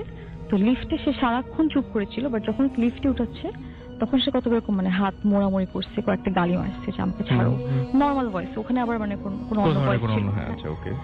তারপরে উঠে ওকে ওদের বাসায় নিয়ে গেছে, বাসায় ঢুকে মনে করেন লিভিং রুমটাতে ড্রয়িং রুমের সামনে রাখছে, ওখানে আবার সেরকম চুপ করে বসে আছে থাকার পরে তখন আম্মুরা মনে করেন কথা বলছে যে কি হয়েছে, ওটার মানে কি। হঠাৎ করে না মেয়েটা এরকম তখন বসেছিল, তো আম্মু এরকম দেখি চোখটা দেখি, তো চোখটা এরকম একটু মানে বন্ধ ছিল চোখটা, চোখটা এরকম আঙ্গুল দিয়ে খুললো, খুলে দেখে চোখের মনিটা একদম নিচে, আচ্ছা একদম নিচে। তারপর আম্মু এরকম হাত থেকে আবার পানি এনে মুখে দিচ্ছিল। হঠাৎ করে তখন সে মানে চমকে উঠছে, মানে অ্যাজ ইফ কেউ ঘুম থেকে উঠছে, চমকে উঠছে, উঠে তাড়াতাড়ি দাঁড়ায়, উঠে বসার থেকে দাঁড়ালো, দাঁড়িয়ে এরকম ওনাটা ঠিক করে মাথায় কাপড় দিল, দিয়ে তারপর সবার দিয়ে একটু অবাক একটা লুক দিয়ে তাকালো, তাকে সে আস্তে করে কিচেনে চলে গেছে। মানে at the time she was not normal, মানে উনি তখন পর্যন্ত ওকে কিন্তু লিফটে তখন একটু মচড়ামচড়ি করছে। হ্যাঁ, তারপর নরমাল হয়ে গিয়েছিল, নরমাল মানে সে চুপ, মানে অ্যাজ ইফ সেন্সলেস, চোখ বন্ধ করা। আচ্ছা আচ্ছা। তারপর যখন ড্রয়িং রুমে এসে রাখা হলো, তখন সে চুপ করে বসে আছে, চোখ বন্ধ করে। তখন আমার মা চোখটা খুলে দেখলো যে মনিটা নিচে। তারপর যখন তাকে পানি দেওয়া হয় তার মুখে, তখন সে আর কি এরকম চমকে উঠে, এবং এর মাঝখানে সে কোনো কথাটা কিছু মানে ওরকম গালি মেরেছে, সেটা তো অন্য ব্যাপার, বাট এমনি নরমাল কথা কিছু বলে নাই। আচ্ছা, তারপরে তো ও যখন এরকম চমকে উঠলো, তখন ও উঠে আবার নিজে অন্যটা ঠিক করে মাথায় কাপড় দিয়ে আস্তে করে চলে গেছে। তো এখানে অন্য কাপড় দিয়ে যে মাথাটা দিল, এটা কি সে নরমালি দেয় না ওই সময়? সব সময় দেয়। আচ্ছা, তখনই বোঝা গেল যে অ্যাজ ইফ এখন ও নিজের মতো সেটাই। সে আবার রুমে চলে গেছে। তো এখানে আমার চাচুরা বলছে যে এখন তাহলে আমরা কি করতে পারি, এটা মানে পুলিশকে বলছে। পরে পুলিশ বললো যে আমার মনে হয় আপনাদের এই মেয়েটা যাই হোক, obviously she is not normal, আপনারা ওকে যত তাড়াতাড়ি সম্ভব ওকে দেশে পাঠিয়ে দেন, এখানে রেখেন না, কিছু হলে আপনাদের উপরে ঝামেলা হবে। তো আমার আম্মু জাস্ট এমনি দেখার জন্য যে মেয়েটা নিজের মুখ থেকে কিছু বলে নাকি, আম্মু পিছনে পিছনে ওর পিছনে পিছনে কিচেন পর্যন্ত গেল, যে ওকে এরকম জিজ্ঞেস করতেছে, এই শুনো, এরকম তোমাদের বাসায় তো পুলিশ কেন আসছে, তুমি কি জানো? মানে ওকে জাস্ট ইনডিরেক্টলি জিজ্ঞেস করলে অ্যাজ ইফ ওর কিছু মনে আছে নাকি দেখার জন্য। তো মেয়েটা বলছে, না আমি তো জানি না, মাত্র ঘুম থেকে উঠছি। আচ্ছা, হ্যাঁ। তারপর নিজের পায়ের দিকে তাকে বললো, আল্লাহ আমার পায়ে মাটি কেন, বলে সে আম্মুর সামনেই ওয়াশরুমে গেল, যে নিজের পাটা ধুয়ে আসলো, ধুয়ে আবার এসে তো বলতেছে, মামি তাহলে আমি ঘুমাই, হ্যাঁ অনেক ঘুম আসছে। আম্মু বলছে, হ্যাঁ ঘুমা। পরে আম্মু বললো যে আমি দাঁড়িয়ে আছি, 1 সেকেন্ডের মধ্যে শুয়ে পড়লো, ঘুমায় গেল, মানে অ্যাজ ইফ ও ঘুমেই ছিল। তারপর আম্মু লাইক এরকম বের হয়ে গেল। তারপর সবাইকে এসে বললো যে ও তো এরকম বিহেভ করতেছে। তখন পুলিশটা বললো যে তাহলে হয়তো আসলে মনে নাই, আপনারা কিছু খবর টবর দিয়ে পাঠিয়ে দেন। তো পরের দিন এরকম ওর দেশে খবর দেওয়া হয়েছে, ওর বোন আসছে, বোন এসে স্বীকার করতেছে না যে না এরকম কিছু হওয়ার তো কথা। পরে চাচি আম্মু বলছে ওর পিঠ দেখো, পরে দেখে যে ওর পিঠের মধ্যে এরকম হাতের দাগ। তখন তারা স্বীকার করে যে হ্যাঁ আসলে ওর মধ্যে ছিল, কিন্তু আমরা মনে করেছিলাম ঢাকায় আসলে ঠিক হয়ে যাবে। আচ্ছা, সো তার মানে আগে থেকেই মানে উনি পজেস ছিলেন। আচ্ছা, আমি আরেকটা জিনিস বলতে চাই মেয়েটার ব্যাপারে। এটা হচ্ছে মানে এটা কখনো আগে খেয়াল করেনি, মানে এটা হওয়ার পর আমরা সবাই সবকিছু মানে রিলেট করতে পেরেছি যে ওকে যখন কোনো কাজ দেওয়া হতো, মনে করেন আমাদের বাসাটা এরকম 2500-3000 স্কয়ার ফিট, এই বাসাটা সে মনে করেন 10 মিনিটে তার মুছা হয়ে যেত। এত বাচ্চা মেয়ের কিন্তু এটা পারার কথা না। 3000 স্কয়ার ফিটের একটা বাসা, এটা মানে অনেক টাইম লাগার কথা। অনেক বড় বাসা, প্লাস চাটা বানাতে বলা হলো, তাড়াতাড়ি বানায়, উল্টো এটা বকা খেত যে তাড়াতাড়ি কি বানায়, সব পচা হবে এরকম একটা। আর ওই দিন একটা কাহিনী হয়েছিল, সেটা হচ্ছে এটা হচ্ছে যেদিনের কাহিনী, ওই দিন সন্ধ্যাবেলা আমার চাচি আবার অনেক হাঁটাহাঁটি করে, মানে একটু ফিট থাকার চেষ্টা করে। তো উনি এরকম হেঁটে হেঁটে ধানমন্ডি 28 নম্বরের পিছন দিয়ে একটা মানে ওয়াকিং প্যাথওয়ে, মানে মেইন রোডে 27 নম্বর মেইন রোডে উঠে। হ্যাঁ, তো ওখানে উনি যখন মানে ওই দিন নন্দনে যাবে, তো মেয়েটাকে বলছে চল আমার সাথে যাই, তোর তো কোনো কাজ নাই, তো আমার সাথে চল নন্দনে শপিং করে আসি। তো মেয়েটাকে নিয়ে গেছে। তো যাওয়ার সময় চাচি একটা গাছ থেকে ফুল ছিঁড়ছে। আচ্ছা, তো মেয়েটা তখন বলছে, মামি রাত্রেবেলা গাছ থেকে ফুল ছিঁড়তে হয় না, খারাপ হয়। তারপর চাচি একটু ওয়ার্ড লুক দিয়ে বলছে ঠিক আছে ছিঁড়বো না, চল। পরে ওরা শপিং টপিং করে যখন বাসায় আসে, তো ওরা খাবার টাবার দেয়, মানে মেয়েটা তো বাসায় একাই কাজ করে, তো ও খাবার টাবার দিয়ে কিচেনে যেয়ে বসছে। তো চাচা যেটা খাচ্ছে, ওরা শুনে কি মেয়েটা কথা বলতেছে, মানে কথাটা এভাবে বলতেছে অ্যাজ ইফ শি মানে কাউকে অ্যান্সার করতেছে, অ্যাজ ইফ কেউ কোয়েশ্চেন করতেছে, ওগুলো অ্যান্সার করতেছে, মানে অবভিয়াসলি কোয়েশ্চেন শোনা যাচ্ছে না, বাট ও অ্যান্সার করতেছে। তখন চাচি একটু ওয়ার্ড লাগে, দৌড় দিয়ে ওর কাছে যায়, যে বলে যে এই তুই কার সাথে কথা বলতেছিস? বলছে ও না মামি, আমি এমনি মনে করতে চাই সারাদিন কি কি করছি। তো এই তো এটাই। ওকে, থ্যাংক ইউ ভেরি মাচ। আপনার নামটা প্লিজ আরো একবার বলবেন, তারপর আমরা আপনার ঘটনায় যাব। আমার নাম ফারজানা। এখন যে স্টোরিটা বলবো ওটা আমার খালার সাথে ঘটা। তো খালার যখন ফার্স্ট বেবিটা হয়, ওটার পরে আই থিঙ্ক 6 মান্থস ছিল তখন বেবিটার। তো তখনের ঘটনাটা, তো খালু এমন ভাবে ওরা ঘুমাতো, তার খালু ভিতরে ওয়ালের পাশে, বাচ্চাটা মাঝখানে, অ্যান্ড বাইরের সাইডে খালা, বিকজ খালার ওয়াশরুমটা লাগতো তখন। সো এমন হয় দ্যাট একদিন খালা মানে মশারি টাঙিয়ে ঘুমাচ্ছে, তো ওনার হঠাৎ ঘুম ভেঙে যায়, রুমে ডিম লাইট জ্বলছিল। সো তখন উনি দেখে যে খালু বাইরে থেকে একটা ইভিল টাইপের একটা স্মাইল নিয়ে মানে মশারিটা উঠায় বাচ্চাটাকে ধরতে আসছে। তো তখন খালা ভয় পেয়ে যায়, ভয় পেয়ে বলে দ্যাট কি করছেন বলে উনি বাচ্চাটাকে হাত দেয়, বাচ্চাটার গায়ে মানে হাতটা রাখে। তো যখন হাতটা রাখে তখন দেখে ওই সাইডে খালু ঘুমিয়েই আছে। তো তখন উনি চিন্তা মানে করছেন উনি দুজন মানুষকে দেখছেন। জি জি হ্যাঁ, খালুকে উনি দুটা দেখছেন। তো উনি বললো যে আল্লাহ এ তো ঘুমিয়ে আছে, তাহলে এখানে এটাকে। তো আবার তাকায়, তখন দেখে উনি মশারিটা উঠায় বাচ্চাটাকে অলরেডি কাছে চলেছে, ধরে ফেলতেছে। তখন খালা মানে বাচ্চাটাকে প্রোটেক্ট করার জন্য খালা এরকম লোকটার হাতে একটা জোরে ধাক্কা দেয়। তো ধাক্কা দেওয়ার সাথে সাথে ওই জিনিসটাও এরকম খালার শোল্ডারে খুব জোরে একটা ধাক্কা দেয়।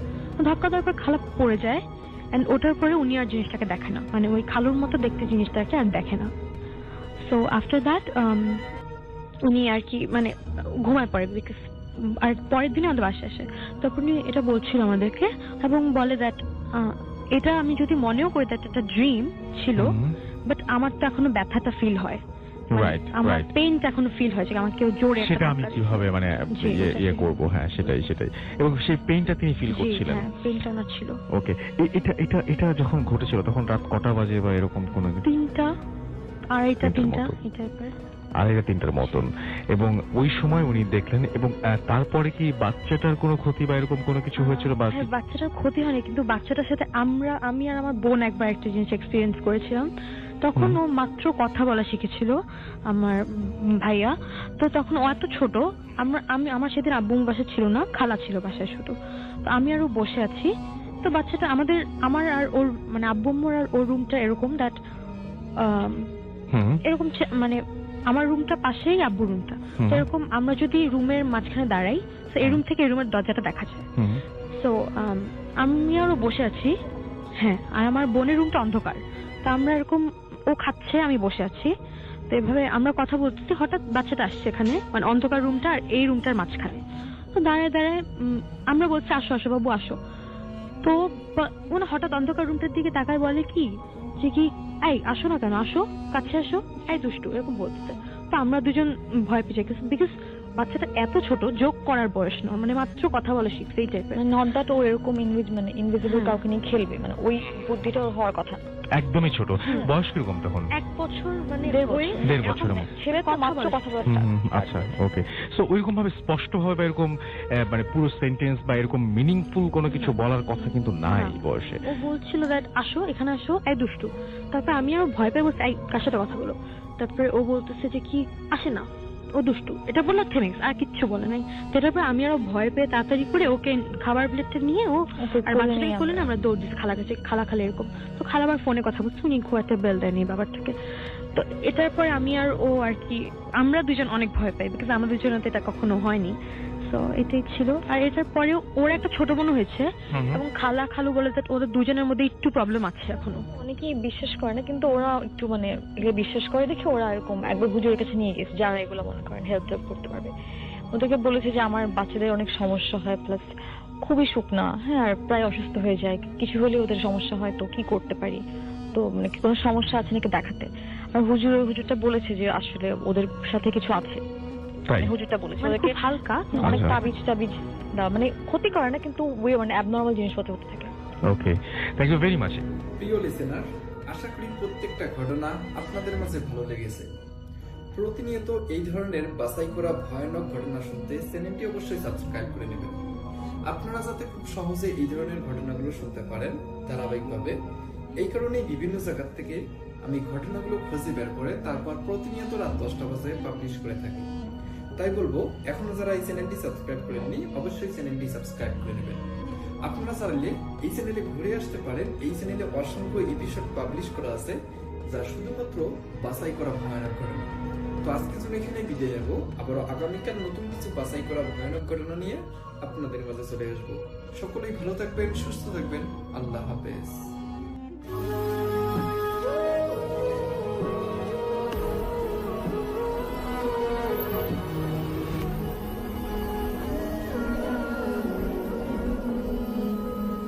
আসসালামু আলাইকুম প্রিয় লিসেনার্স, আশা করছি আপনারা সবাই ভালো আছেন এবং ভালোর সাথেই আছেন। তো প্রতিদিনের ন্যায় আজকেও কিন্তু আমরা চলে আসলাম আপনাদের মাঝে নতুন কিছু গল্প নিয়ে। তাই যারা যারা আমাদের আজকের এই ভিডিওটি প্লে করেছেন, আশা করব সম্পূর্ণ ভিডিওটি জুড়ে আমাদের সাথেই থাকবেন। সর্বপ্রথম আমরা যে গল্পটি দিয়ে শুরু করব, গল্পটি আমাদের কাছে পাঠিয়েছেন ঢাকা জেলা থেকে মোহাম্মদ নাসিম। তিনি যেভাবে লিখছেন আমি ঠিক সেভাবেই পড়ছি।